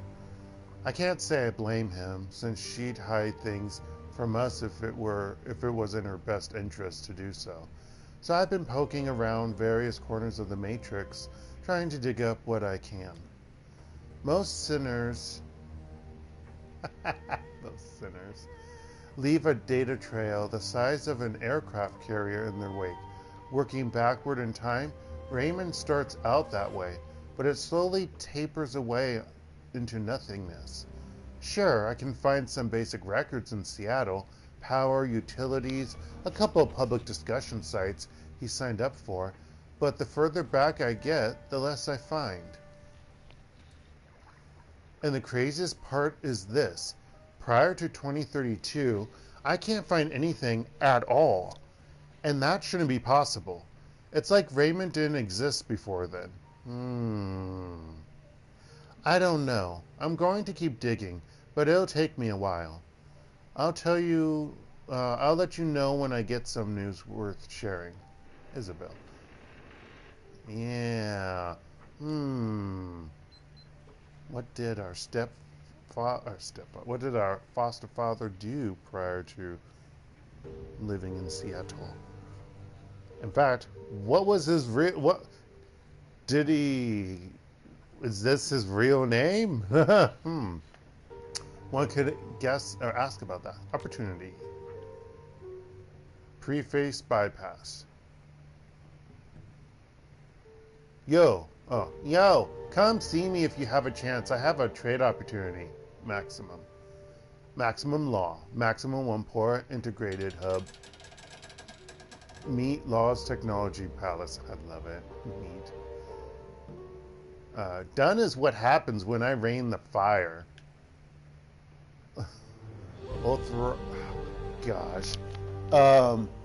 Ultrathon Visigoth, Judge of Titan. Dear Lord, is that from a movie or something that they made up in the game? I don't really know. Alright.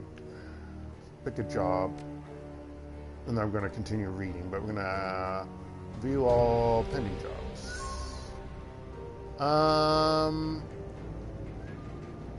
Oh, that's the attending party one.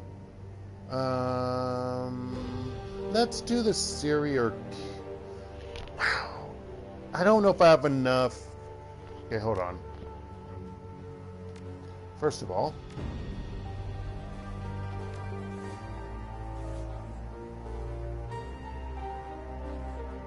I'm gonna do a save.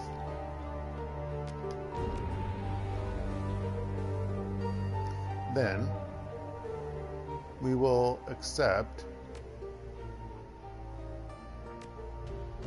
the serial killer one.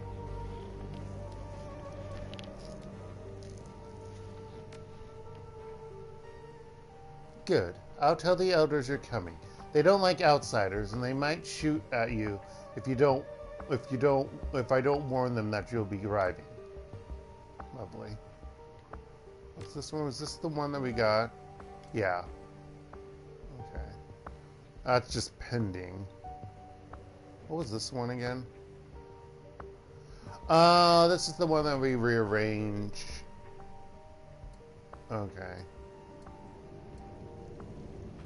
Back.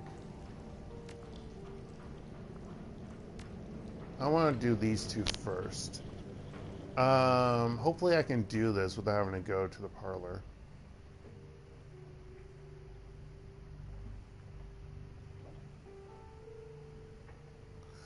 Oh, I don't know if they force you to get some rest. That might be what progresses things. And that might progress the story, and they can kind of screw things up maybe. So we may not want to rest yet. He won't really have anything to say because he wasn't on the mission. I like that they actually update that. Ractor's shop is sweltering hot, even more so than it was the first time you stepped inside. The whir of actuators, that sounds right, accompanies the fine motions of the manipulator arms that hang from the ceiling. They are turning an object over and over in their articulated hands, soldering wires and hammering rivets. Oh shoot. My friend, welcome back. Ractor types a series of commands into his bracer, and then arms relax into an idle position. He smiles at you, a cigarette dangling from his lips. There, that's better. Now, what can I do for you? Any thoughts about that last run? I was not there, my friend. I spent my evening enjoying a fine Ukrainian vodka, laced with honey and peppers. His lip curls into a wistful smile. Good quality stuff, that. A pity that it was my last bottle. Now, what else would you have of me? How are you getting along with the other members of the team? Perfectly well, thank you. They all seem competent enough, and there haven't been any major personality conflicts so far. He rubs his chin thoughtfully. So long as they continue performing to an acceptable standard, I can see no reason not to continue our arrangement. It's good to run with a team again.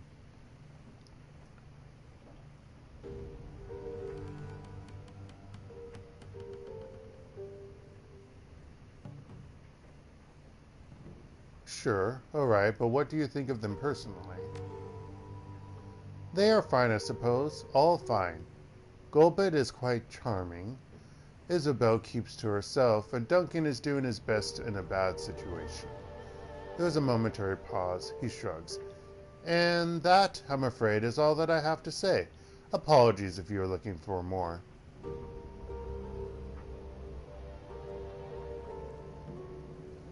You're still something of a mystery in the group, Ractor. Mind if I ask you a few questions?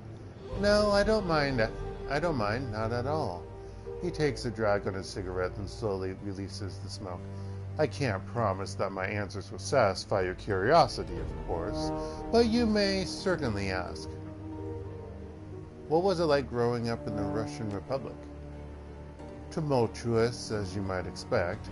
You probably aren't old enough to remember the Euro Wars, but I am. I like to hear about them. My country was the instigator of the first Euro War back in '30. Folks, that is 8 years away. I remember the rhetoric, the hardships of living under a wartime economy, the rampant xenophobia that took hold. I remember how we all cheered when our forces invaded Poland. 3 months, that was all that it took for our military to crush what meager resistance the Poles could bring to bear. It was quite the source of national pride at home. I remember our drive into Germany and the desperate bid to reclaim the eastern portion of that country for ourselves. Just think about the symbolic significance of such an act. An audacious move, to be sure, but Secretary Kropunen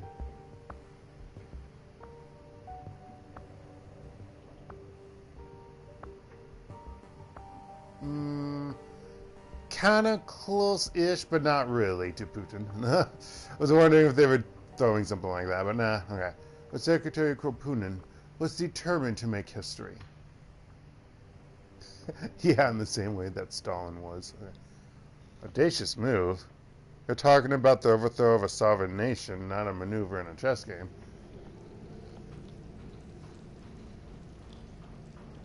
So what happened? Did the German military stop you? No, the Night Wraith incident did. Night Wraith? British-made fighter bombers with stealth capabilities. Very state-of-the-art, very powerful. At least, that's what they were purported to have been. Nobody has ever come forward to accept responsibility for the attack. Regardless of who was behind it, the result was the same. Wave upon wave of bombings that targeted our forces and the Germans alike, coupled with the assassinations of dozens of military leaders. A devastating, synchronized operation expertly carried out over the course of a single night.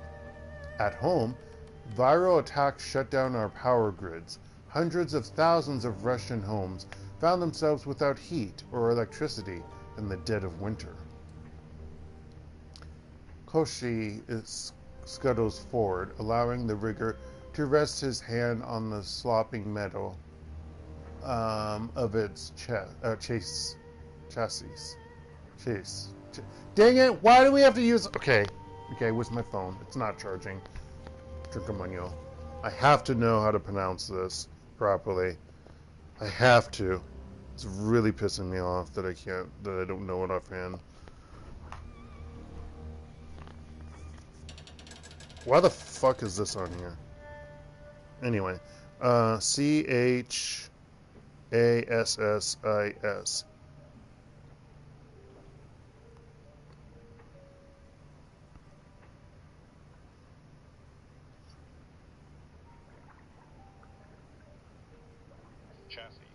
Chassis. Okay.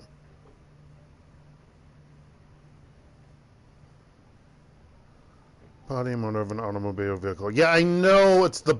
Yeah, okay. Chassis. The landing gear of an aircraft, including the frame on which a gun carriage moves forward and back. Really?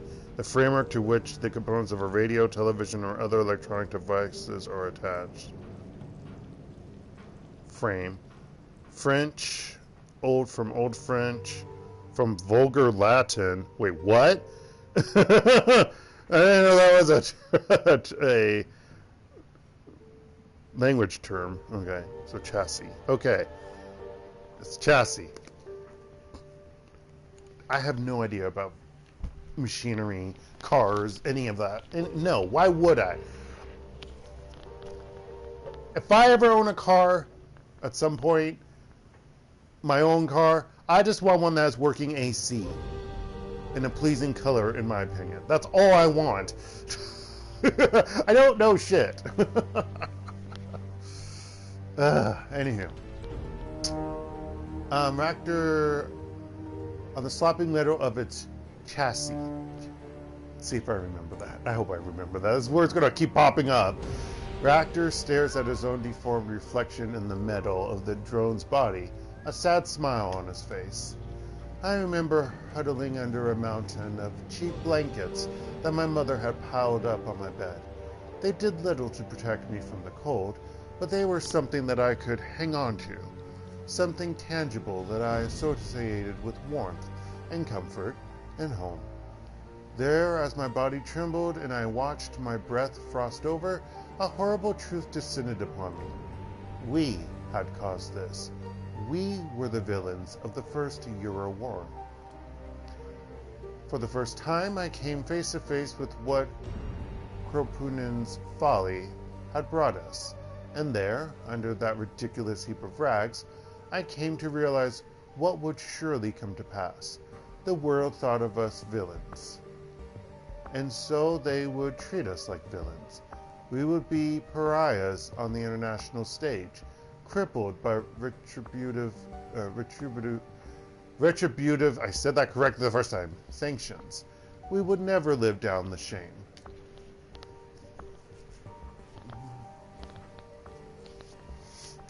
Let's see. He wipes his hands as if cleaning them. A wry smile spreading across his face. And then the AFA invaded Greece and Spain, sparking off Euro War II. We redeployed our troops to help repel them, and all was made right again. I have to imagine that you still had enemies in Poland and Germany, even after the start of the Second War. Oh, we were still regarded with suspicion, of course, but all of Europe might have fallen if it hadn't been for our help. In essence, we took back our reputation at gunpoint. Not an ideal situation, I admit, but it worked. Sorry. Within the span of 4 months, we Russians had gone from nobodies to a terrible threat, to unlikely saviors in the eyes of the Western world. Nobody's too terrible threat, to unlikely saviors, blah, blah, blah. Studying exactly how this happened has taught me a great deal about human psychology and social dynamics. I thought it was economics. Human psychology. You say that as if you weren't one.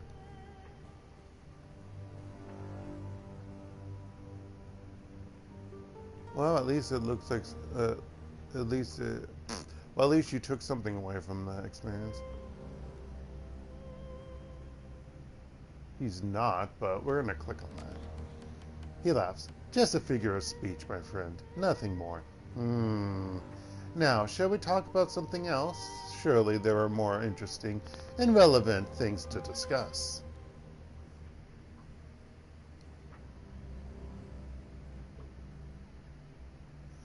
You mentioned that the second Euro War was sparked by the AFA. Who were they? He takes a drag and a cigarette. Ah, yes, I suppose that you wouldn't know. They were only active for the years surrounding the conflict, after all. The AFA was the Alliance for Allah, serving under Mullah Saeed Jagir, a coalition of right-wing Middle Eastern governments that assembled after the failure, some say sabotage, of the United Islamic Conference. They looked to a weakened Europe and saw an opportunity, one that my country was entirely responsible for creating.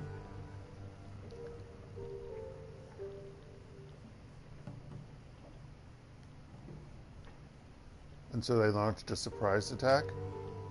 Yes, but in hindsight, we should have foreseen it. Ultimately, the AFA did what any hawkish power would have done in their position.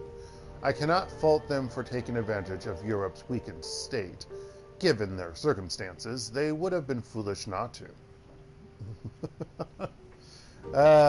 So what happened? How did the war end? Well, I take it you beat them. No. The AFA folded in 1937. About when was I born? That's what I want to know. How old am I? Was I born in the 40s? No, because if this is like 57, that would mean I'm 17. I'm older than Gobit. And Gobit is like 19. I have to be in my 20s, so it has to be... I don't know. Maybe I was... No, because he was a child at this time. I don't know. I don't know. Okay. The FA folded in 1937 after Jagir's assassination. A lucky thing for us, too. The body could have been a great deal higher. Sorry. The body count could have been a great deal higher. In the years that they were active, the AFA gave us a hell of a fight.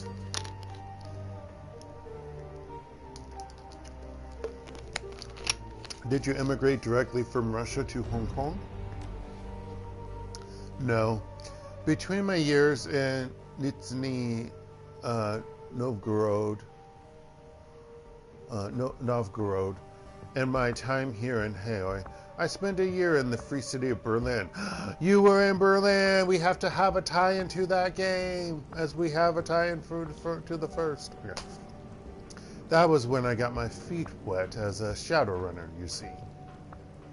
I don't think he was playable. I don't remember actor. That'd be funny if he wasn't, and they threw in a playable character. Yeah. A Shadowrunner. I ran with a team of anarchists for a time and learned the ropes of the occupation under their tutelage. Oh my gosh! He's the rigger for what's her name's Rouge or whatever her team. I think that might be the connection. He was the rigger. What can you tell me about the team of yours? That team of yours. He shrugs. A good group of people. Disorganized, to be sure, but capable. Sadly, we are no longer on the best of terms. What happened? An opportunity arose, and I seized it. In so doing, I left Berlin for Hong Kong, and I did so without much advance notice. My absence made life difficult for them, and they blamed me for their hardships. You're a grown man. If you wanted to leave, you were under no obligation to stay. If you couldn't run on me, I'd be pissed at you too. Yeah. Shrug. You did what you had to do. Yeah, Insu is the type of person. It's like, meh. He has some morals and obligation, but meh. Yes, that's right. While my departure may have caused complications for my former teammates, it wasn't personal. I haven't lost any sleep over my decision. In my position... Over my decision. It sounds so close. In my position, any of them would have done the same. He looks away, a wistful expression on his face. Koshi scrapes the ground with its forelegs, its sensors fixed firmly on you.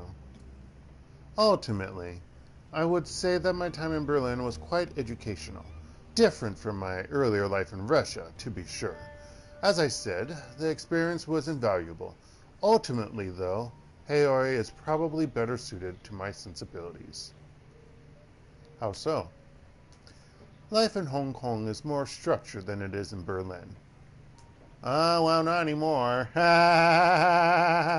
Or did that happen later, and that's still happening right now? At the end of the second game, I don't know. Things make sense here in a way that the Flux State didn't. He taps a finger to his temple. I have an orderly mind.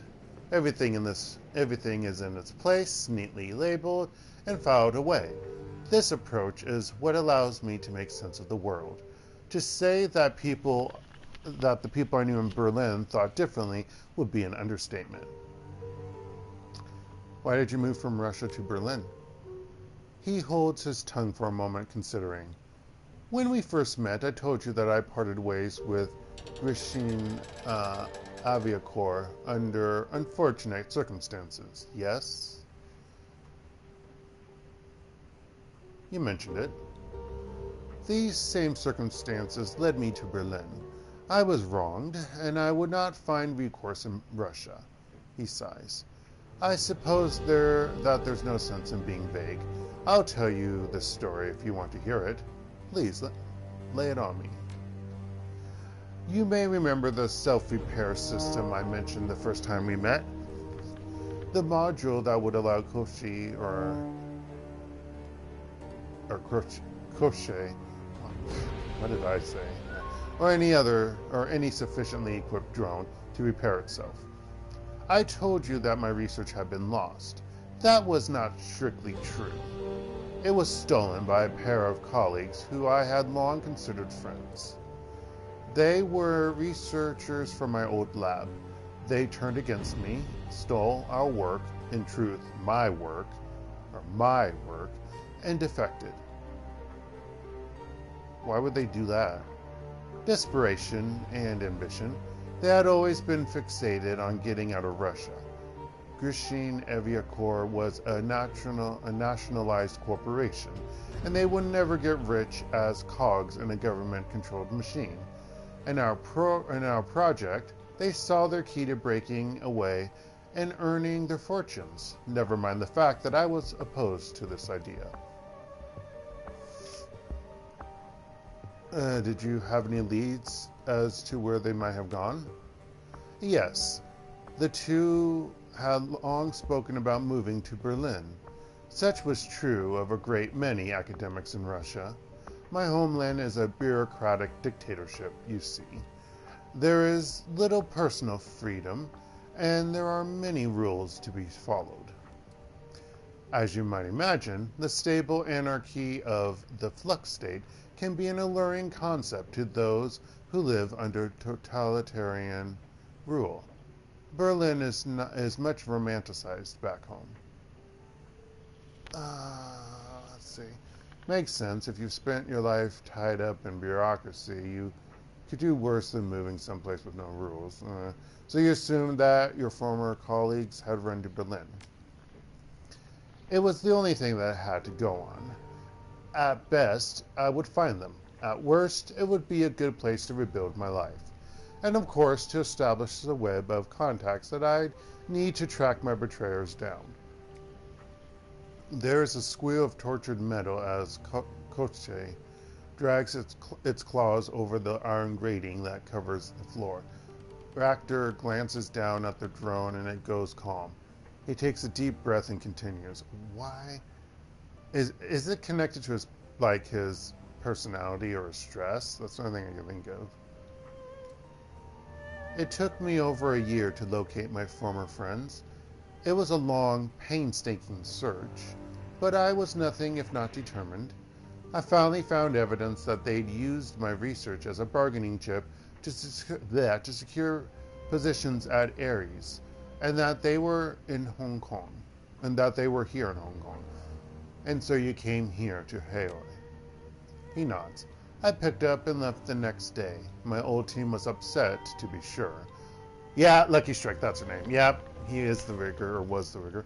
Lucky Strike in particular howled for my blood, but I know where my priorities lie. And so here I am, and here they are. And soon I will be ready to act. I smell a character side mission. Wow. Okay. I really must thank you for inviting me into the team. Your abilities will be invaluable when the time comes to make my move. Assuming, of course, that you'd be willing to help. Something tells me that you weren't surprised when I invited you onto the team.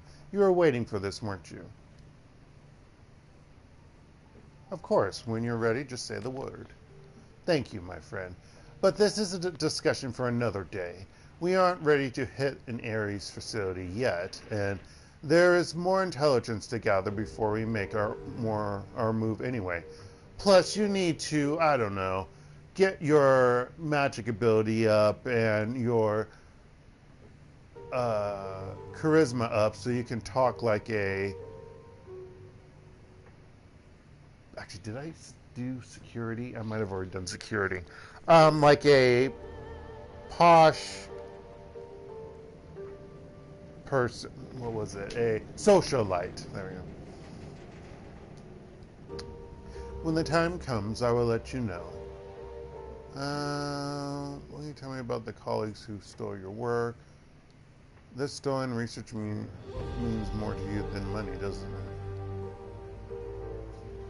That one. He nods his head. Yes, much more. It was my life's work, and it was important. Reducing it to a bargaining chip was a deadly insult, both to me and to all those who would benefit from my work.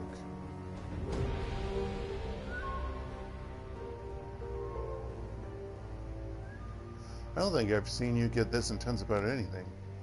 The corner of his mouth tilts upward. I suppose that's probably true. This is a matter that's near to my heart.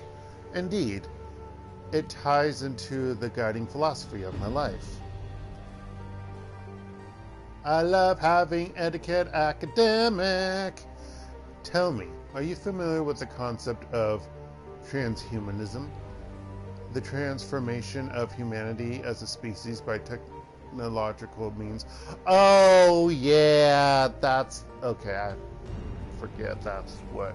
Yeah, that's why Kochi is kind of... Yeah, I'm pretty sure. Okay.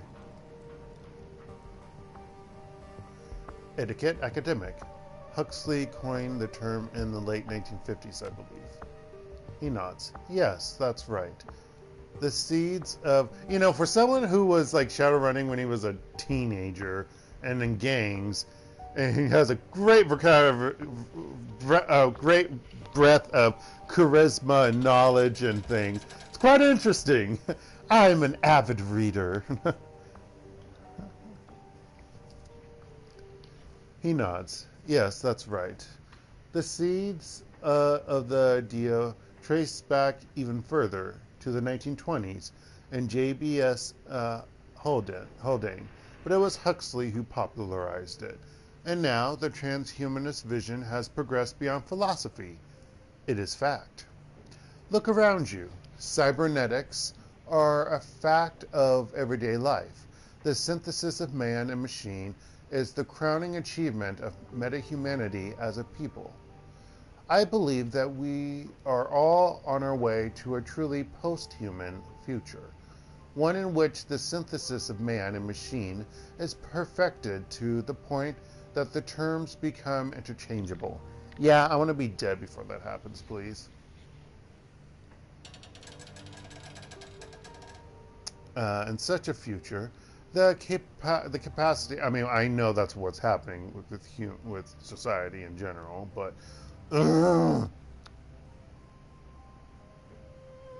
I still remember seeing a car commercial here in Korea where, like, I don't know if a woman was buying a car, she was learning how to drive, or they were just doing a demo, like, with her in the car, and it was, like, parking by itself. She's like, oh! She was all excited. I'm like, bleh! No. No. I mean, there are some things that I cannot control, but driving a damn vehicle on my own, I mean, granted, there's cruise control, but, you know, those are very small things. Very, like, pebbles, and that whole wave of AI car infrastructure, whatever bullshit, and computer technology. I'm like, I'd rather not have my foot on the pedal for 5 hours straight on the highway versus, you know, oh, the car can drive itself. Yeah, fuck that noise. Don't need that. Don't need it driving me from point A to point B. I'd rather have a real person, as crazy as they are. Thank you very much. I'm mainly pointing out to Korean taxi drivers. Anywho, not so crazy in the USA. I guess, okay, let me rephrase that. It depends upon where you are in the USA. Where I come from, the Midwest, not as crazy. Although I will still not trust individuals because you never know if they have a 12-gauge shotgun in the back of their vehicle. Anywho. That's one of the reasons why I didn't honk when I drove when I was a teenager. That and the car I had, the car I had majority of the time, the horn didn't really work. And then sometimes it worked. And I'm like, really? I tried pushing you before and it didn't work? Weird. It was weird. It kind of freaked me out. Anywho. In such a future, the capacity for unlimited self-repair would be indistinguishable from immortality. You can see, then, why the theft of my research came as such a blow. My former colleagues hadn't just stolen from me. They'd taken my contribution to the future of our species and reducing it to a bargaining chip. All we're doing is coming back from a from a run and talking to people. Oh my god. Then again, this is a very discussion-heavy trilogy.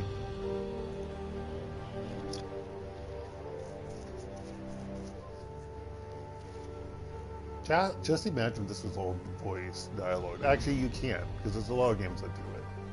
But this is was combined, because they've been incorporated to Paradox Interactive indie company.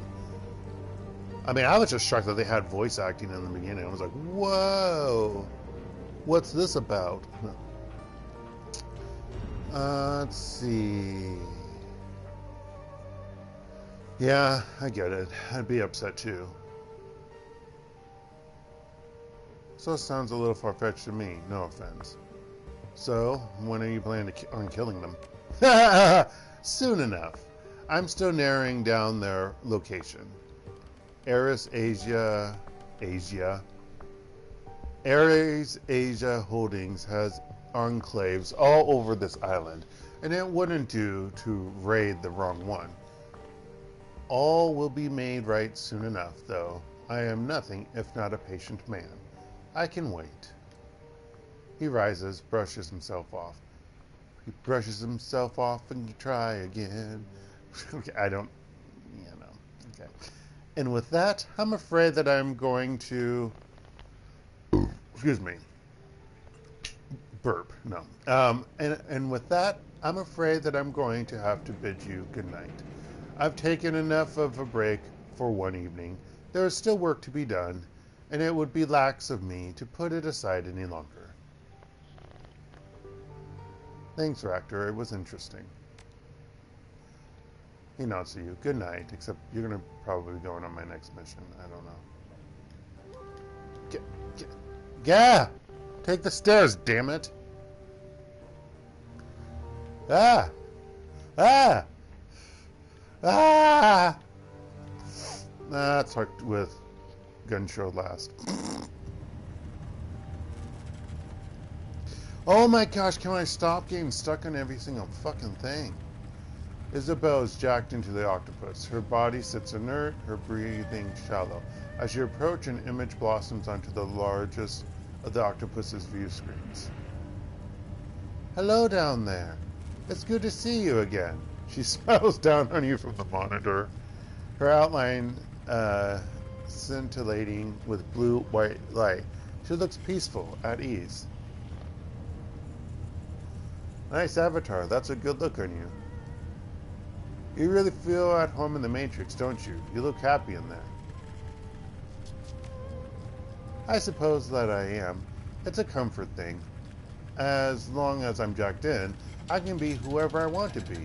Whatever I want to be. Out there in meat space, I usually feel uncomfortable in my own skin. The avatar offers you a lopsided smile. I'd probably just live in here if I could. I've heard about deckers who've tried it and never turned out well. Dehydration is a bad way to go. I know, and of course I was joking. But truth be told, I do spend most of my time out there, wishing that I was back in here. If you were a decker, you'd feel the same. It's hard to live in a cage of meat when you know how sweet it feels to leave your body behind. I mean, it's interesting, I will say. I mean, this is more than VR. Well, technically, I guess it is VR, but no, it's not. I mean, sending your whole consciousness through something, that's not VR. That's... Well, no. It is...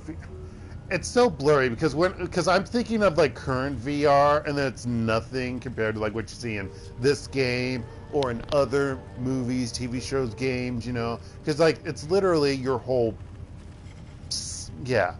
I mean, it's still consciousness, I guess, but to me, it's, I don't know, it just seems different. It's just probably because what the show or the movie or the game portrays. I don't know. Does that make sense? I don't really know. Any thoughts on the last run? She shakes her head. Nope, sorry. Jacking into the octopus is how I relax after a long day of work. Okay, no talking. Some people go to sports bars or strip clubs. I do this. As a rule, I don't spoil my leisure time with shop talk. Hey, if that's the way you feel. It is. So if you wouldn't mind changing the subject, she lets the sentence hang. Nice avatar. That's a good looking, isn't it? I've spent months customizing this avatar. She feels more real to me than my own skin. She pauses for a moment, considering. Then her avatar shimmers forward, filling the screen. A slight frown crosses her face. You know, Lore, I've been thinking about that question you asked me a little while back. The one about the walled city. The avatar fidgets. The one that I dodged.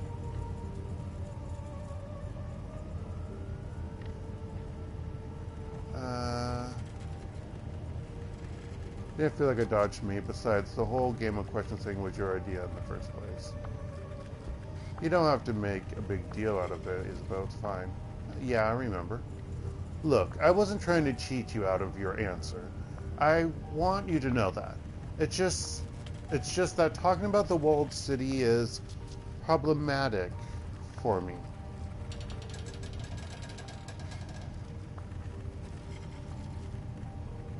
I understand. I grew up in the Barrens. I know how hard it can be to talk about this stuff.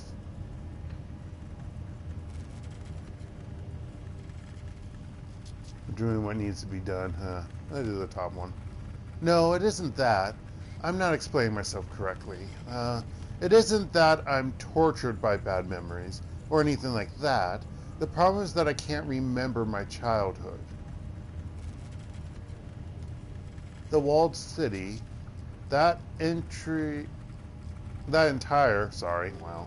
I was like, that's not entry. Why is my mind not, it's not entry. Oh, yeah, that is an entry. That entire chapter of my life is nothing but a blur to me. I can give you general information about life on the inside, but the specifics of my own experience are gone.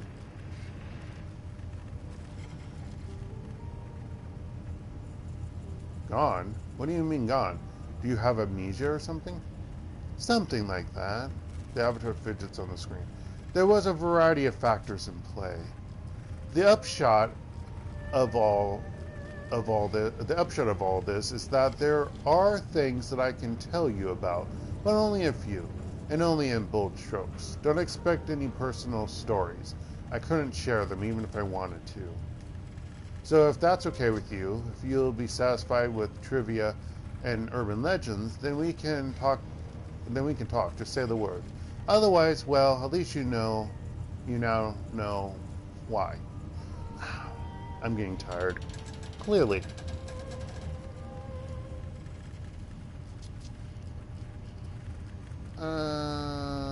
Give me what you can tell me about the walled city. At this point, anything would help. Alright, the avatar licks its lips. It nods. I can do that. Isabel's avatar turns, begins to pace on the screen. Whether she steps, spider walks, or lights, or where she steps, spider webs of light spread across the tiled ground of the octopus sculpted matrix hub. Let's see. When I think of the walled city, the thing that stands out the most in my mind is the legends, the mythology of the place. If I hadn't lived with them, I might have found those stories fascinating. The scintillating figure turns to you on the screen. Did you know that Kowloon Walled City is supposed to be cursed? That's what the locals believe. We have ghost stories and everything.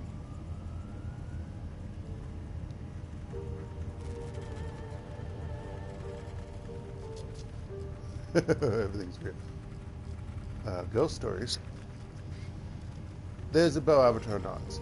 Our own homegrown legends about things that haunted the walled city. Demons from another place. The Yama Kings. Hee hee. Yay! Finally getting academic into use. More so. Yama Kings. Derived from the mythological judge of the dead, I presume. That was where they came from, yeah. But the Yama Kings that we told stories about were their own things. Bastardizations of the original myths.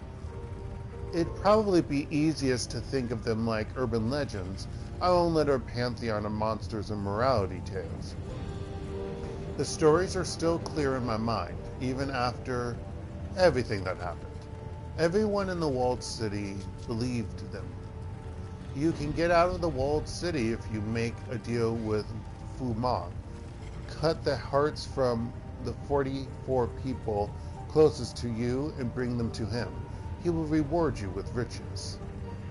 Don't go under that arch or Xianya where will catch you. The avatar grabs at the air, its hands leaving glowing trails as they move. She'll rip out your teeth, tie your tongue in a knot, and make you her slave for eternity. Let's see. We had Chia Xiang, our own homegrown judge of souls. People would let themselves be flayed alive in hopes that he'd reawaken them in a better life. And we had Lam Vi, maybe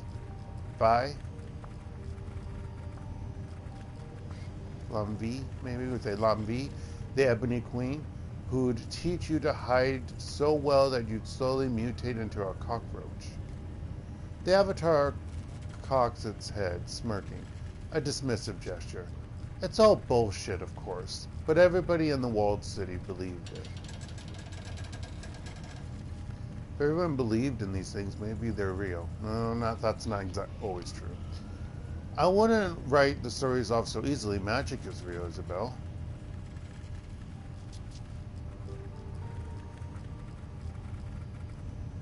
If you're so convinced that these things are myths, why does everyone in the walled city believe in them? Because they're an excuse. My parents and neighbors, their whole generation, invented the things to explain away their own failings. I can't get ahead because demons are keeping me down. Woe is me, woe is me. It's almost embarrassingly transparent when you really look at it. Lam Vi turning people into cockroaches? It's just a Kafkaesque trope layered onto a morality tale. Chia Xiang, he's just Anubis with a different coat of paint. And you know that archway that I mentioned? The one that Xianya was supposed to haunt? I know someone who found it. There was nothing on the other side but concrete. It's all superstitious drivel lore. The misery in the walled city isn't the fault demons or devils. Isn't the fault of demons or devils. We created it and we perpetuate it. We blamed made-up monsters for our own failings. There's nothing more pathetic than that.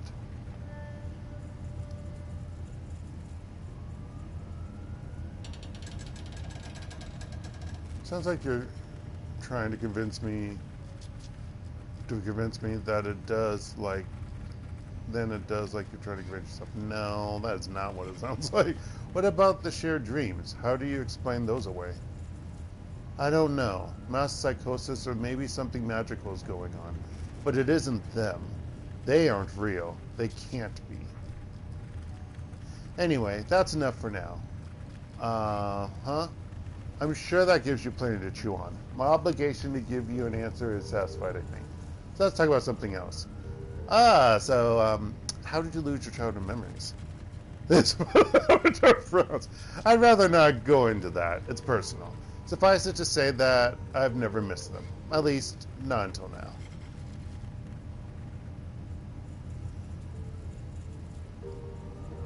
If you ever want to talk about it, I'm a good listener. She looks away. Great. I'll keep that in mind. Can you think of anything else that might help us? I don't know, maybe. I'll put some thought into it.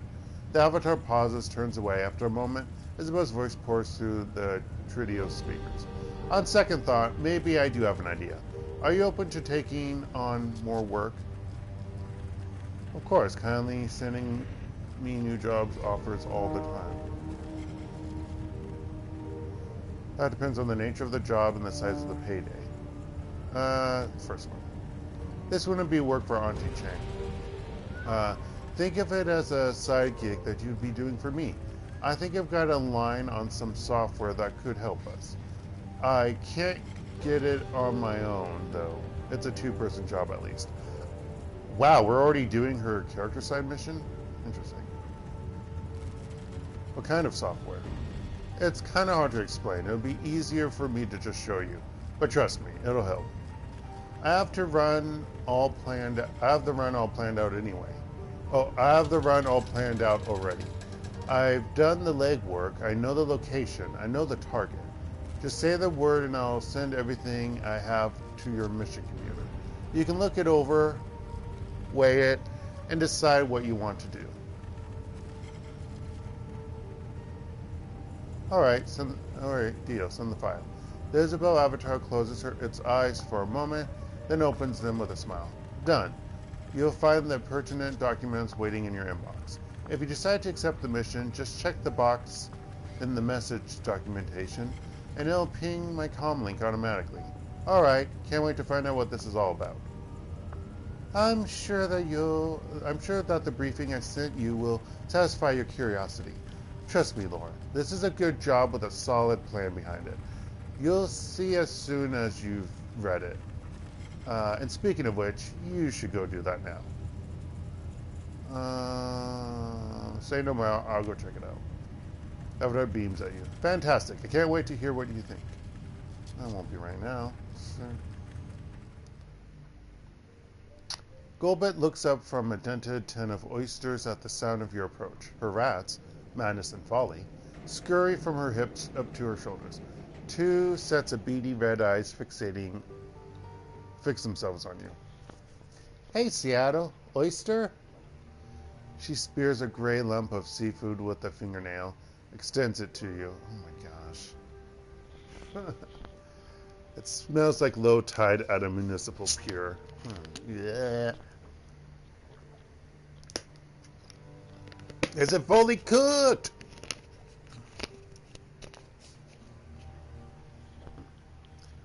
Eat the oyster. Sure, why not? You pop the rubbery wad of flesh into your mouth and chew. An explosion of lukewarm brine is your reward. Good, right? Half-repressed memories of dumpster diving in the Barrens dance a merry jig in your brain at the mangled oysters as the mangled oyster slides down your throat. I've eaten worse.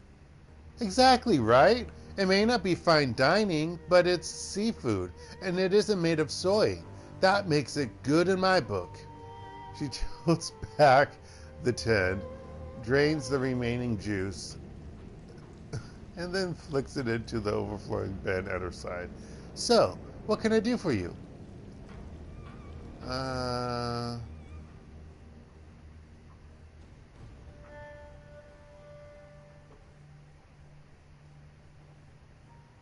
Any thoughts about that last run? Golbet positively vibrates with excitement, clapping her hands together with a huge grin. That was awesome!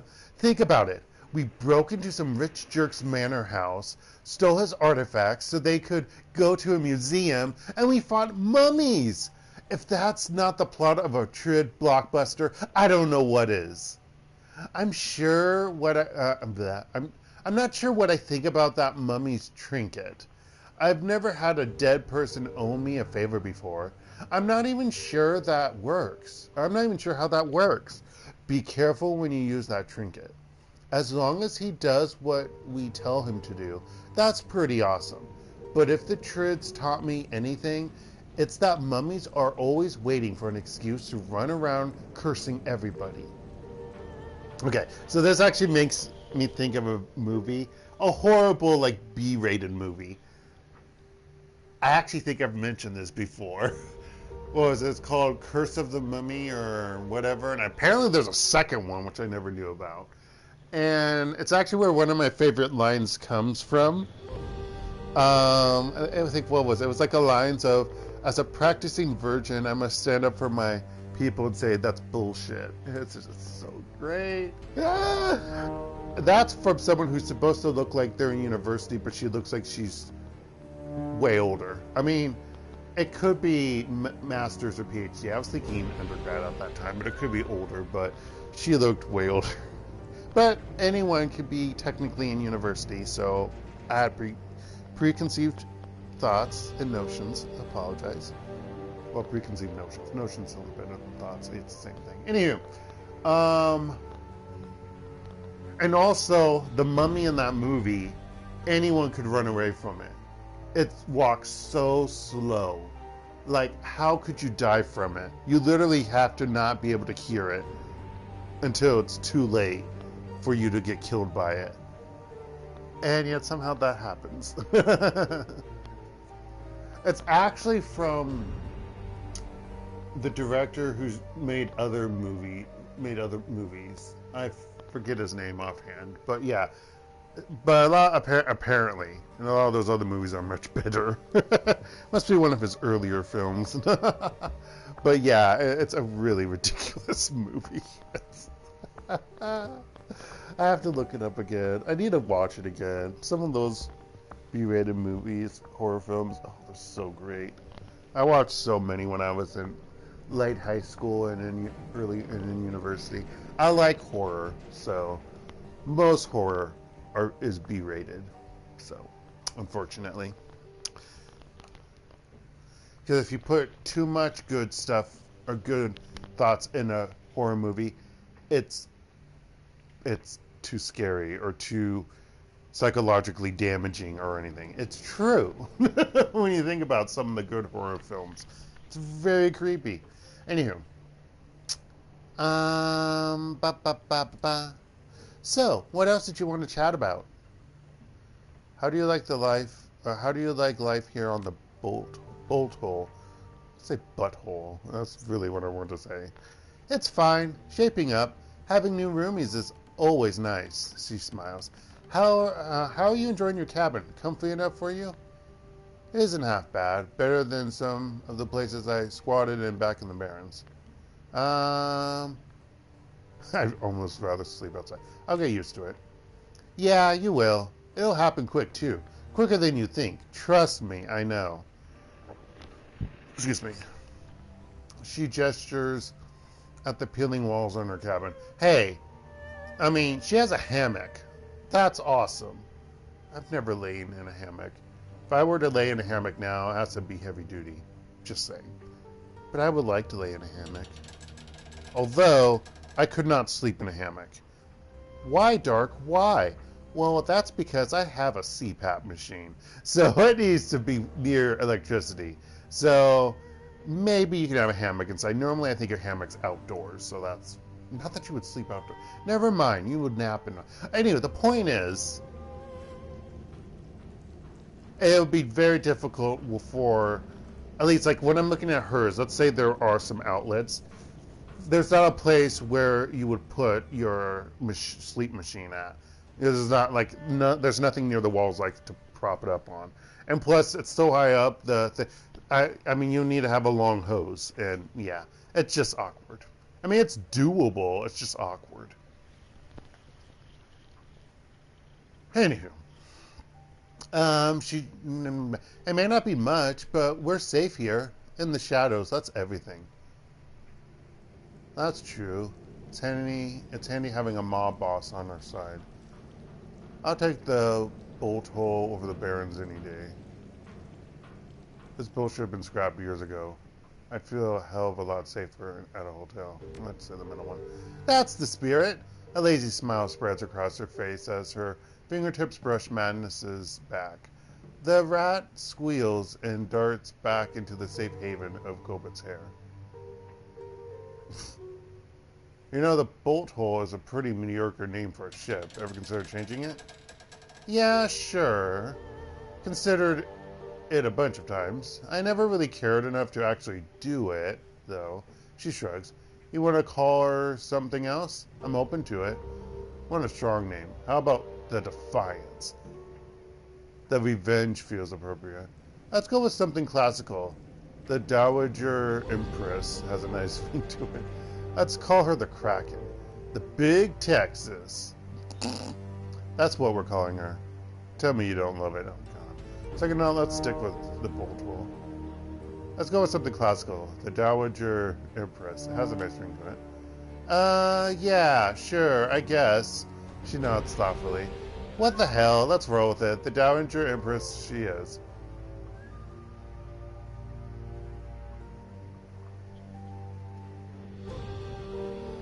I'm having second thoughts about that new name for the boat. She lets out an exasperated sigh. Alright, we can change it again. Just do me a favor and make up your mind this time, okay? I want to go back to calling her the bolt hole. Really?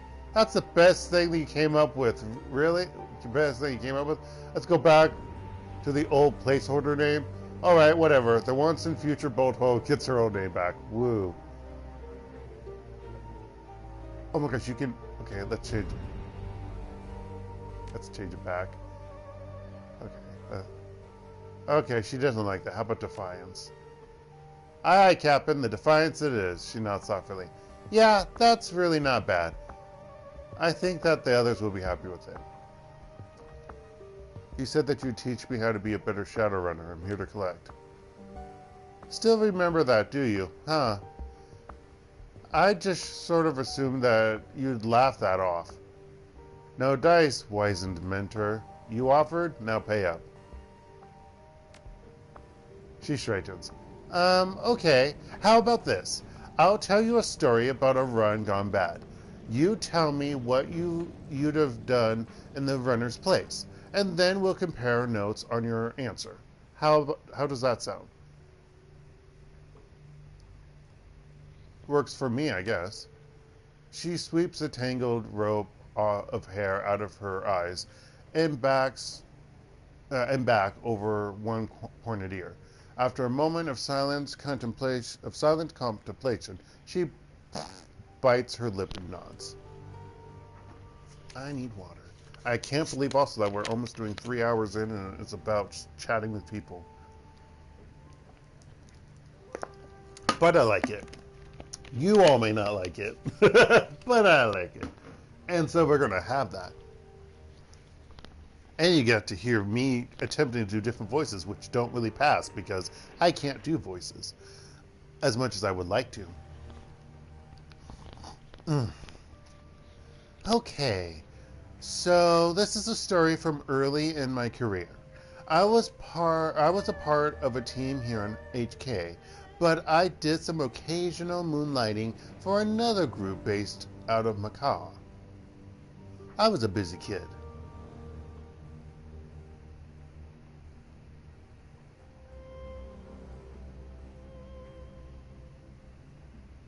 I'm gonna do it. Early in your career, so you were like 12 years old? Her eyes narrow in mock indignation.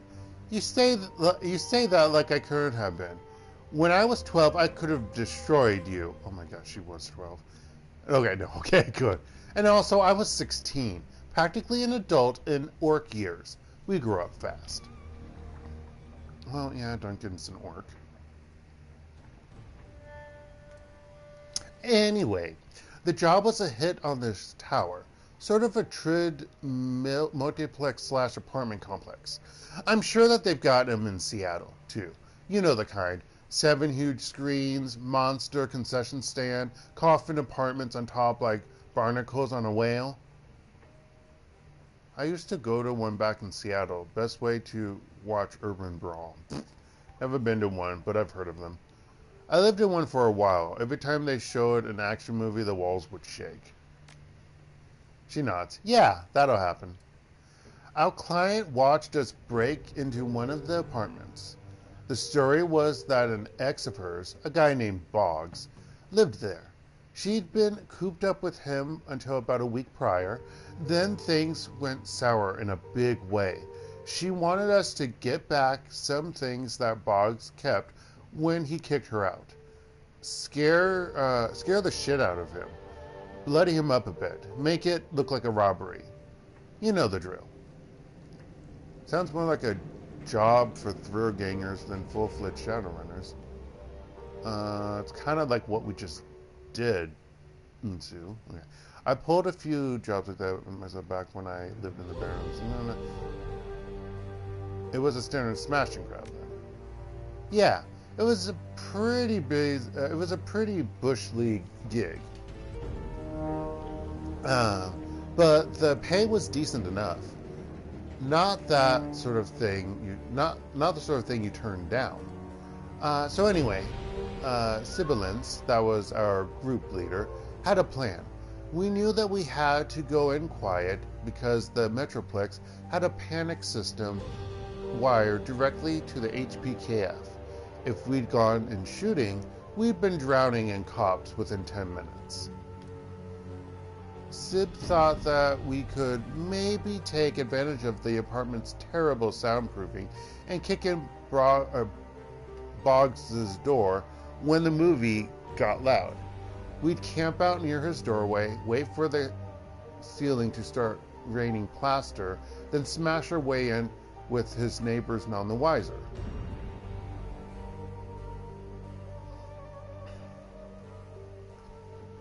This sounds kind of familiar.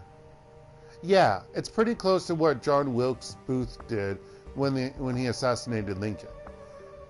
Sib was an amateur historian, used to bore the rest of us to tears, but I guess it could occasionally come in handy. So we waited in the hall, just like Sibilance planned. We had a guy in the elevator, another at the stairs. I was waiting by the floor's communal kitchen. Sib took up a position by the door. She had these cyber legs that she dumped a ton of Nuyen into. Hydraulic jacks, strength enhancements, the works. Girl could probably leg press a dump truck. She pauses for a moment. Come to think of it, most of her plans involved kicking things. There's something a little sad about that.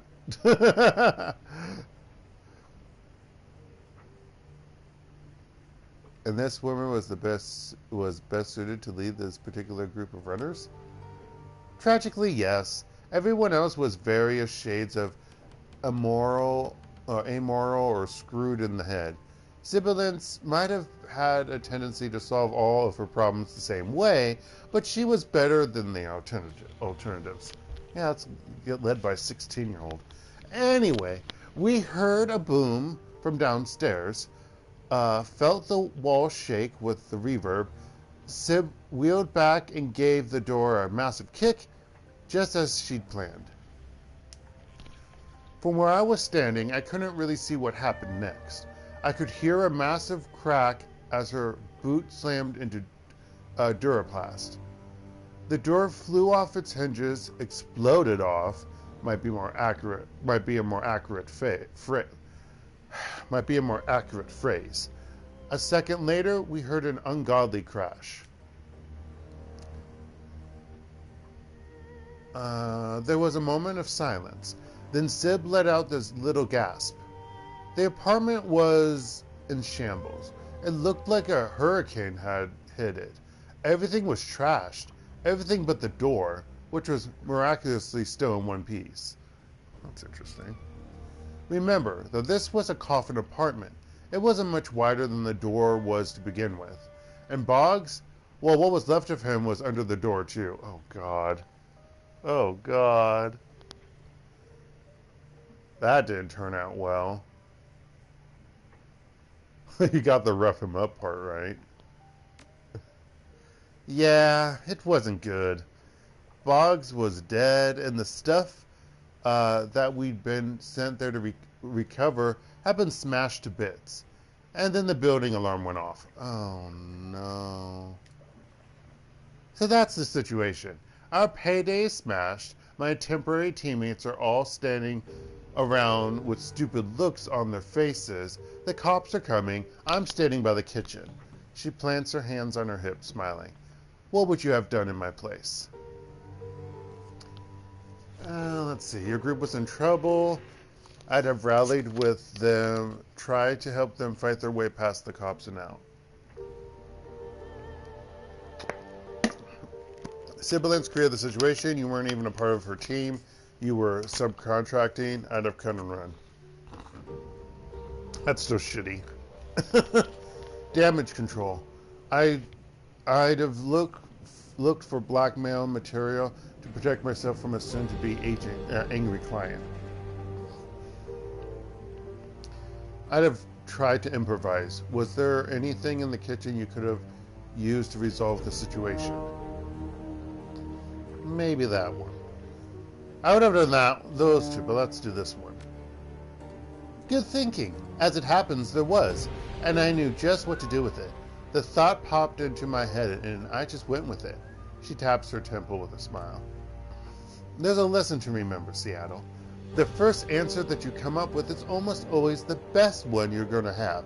So just roll with it. Just troll with it.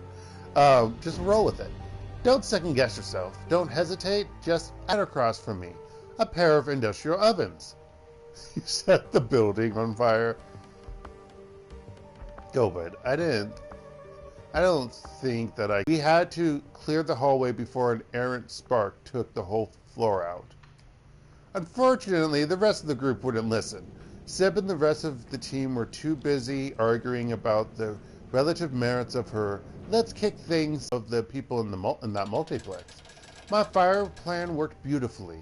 If the rest of the team had listened to me, they might have gotten out of the building too. Kind of a bummer they didn't, though. But at least the rest turned out well for me. Oh, God. Oh, God. Oh, God. Dude, it could have gone a lot worse. Oh, God. Gobet claps her hands together and rubs them, a satisfied look on her face. So, Seattle.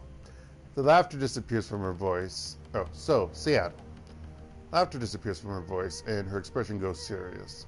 It's like somebody flipped a switch.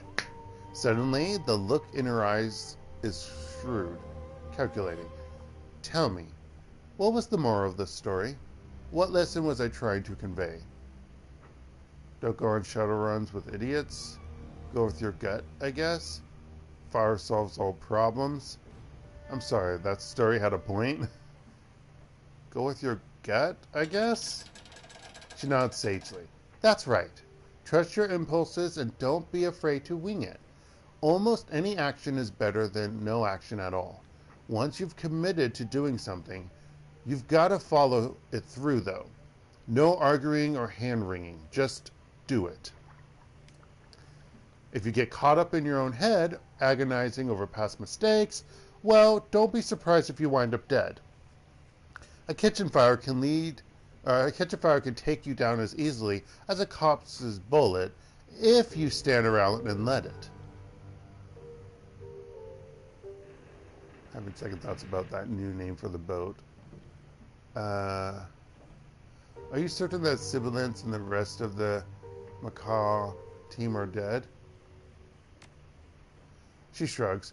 They weren't with me when I got evacuated with the rest of the moviegoers. I never saw them leave the building, and I haven't heard from them since. I guess it's possible that somebody made it, but I don't really run in those circles anymore. Odds are good that if anyone from the A.K.A. team, I don't know why I'm saying A.K.A. team did survive, they'll have died off by now from sheer incompetence. Shadowrunning is an unforgiving business. You don't get to make too many mistakes.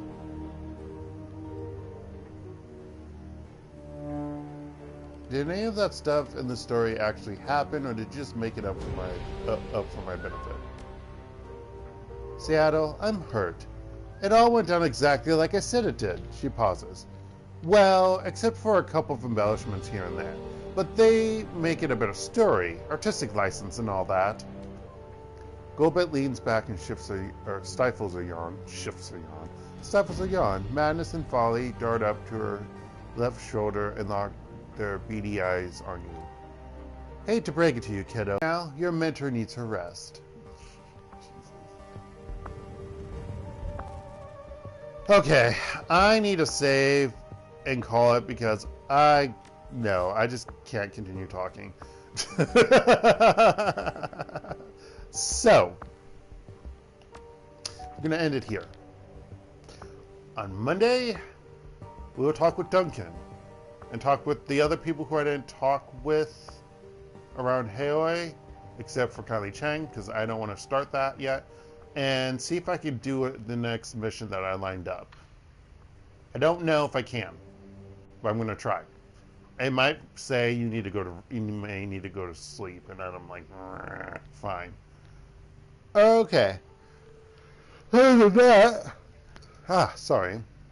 This has been DarkElf85 on YouTube, or HektontheMage here on PSN, and this has been Shadowrun, Hong Kong Extended Edition. I hope you all have a good rest of the day, night, or anywhere in between. Stay safe out there, folks. Take care, and goodbye. Well, I did push the share button, and that didn't work. Now,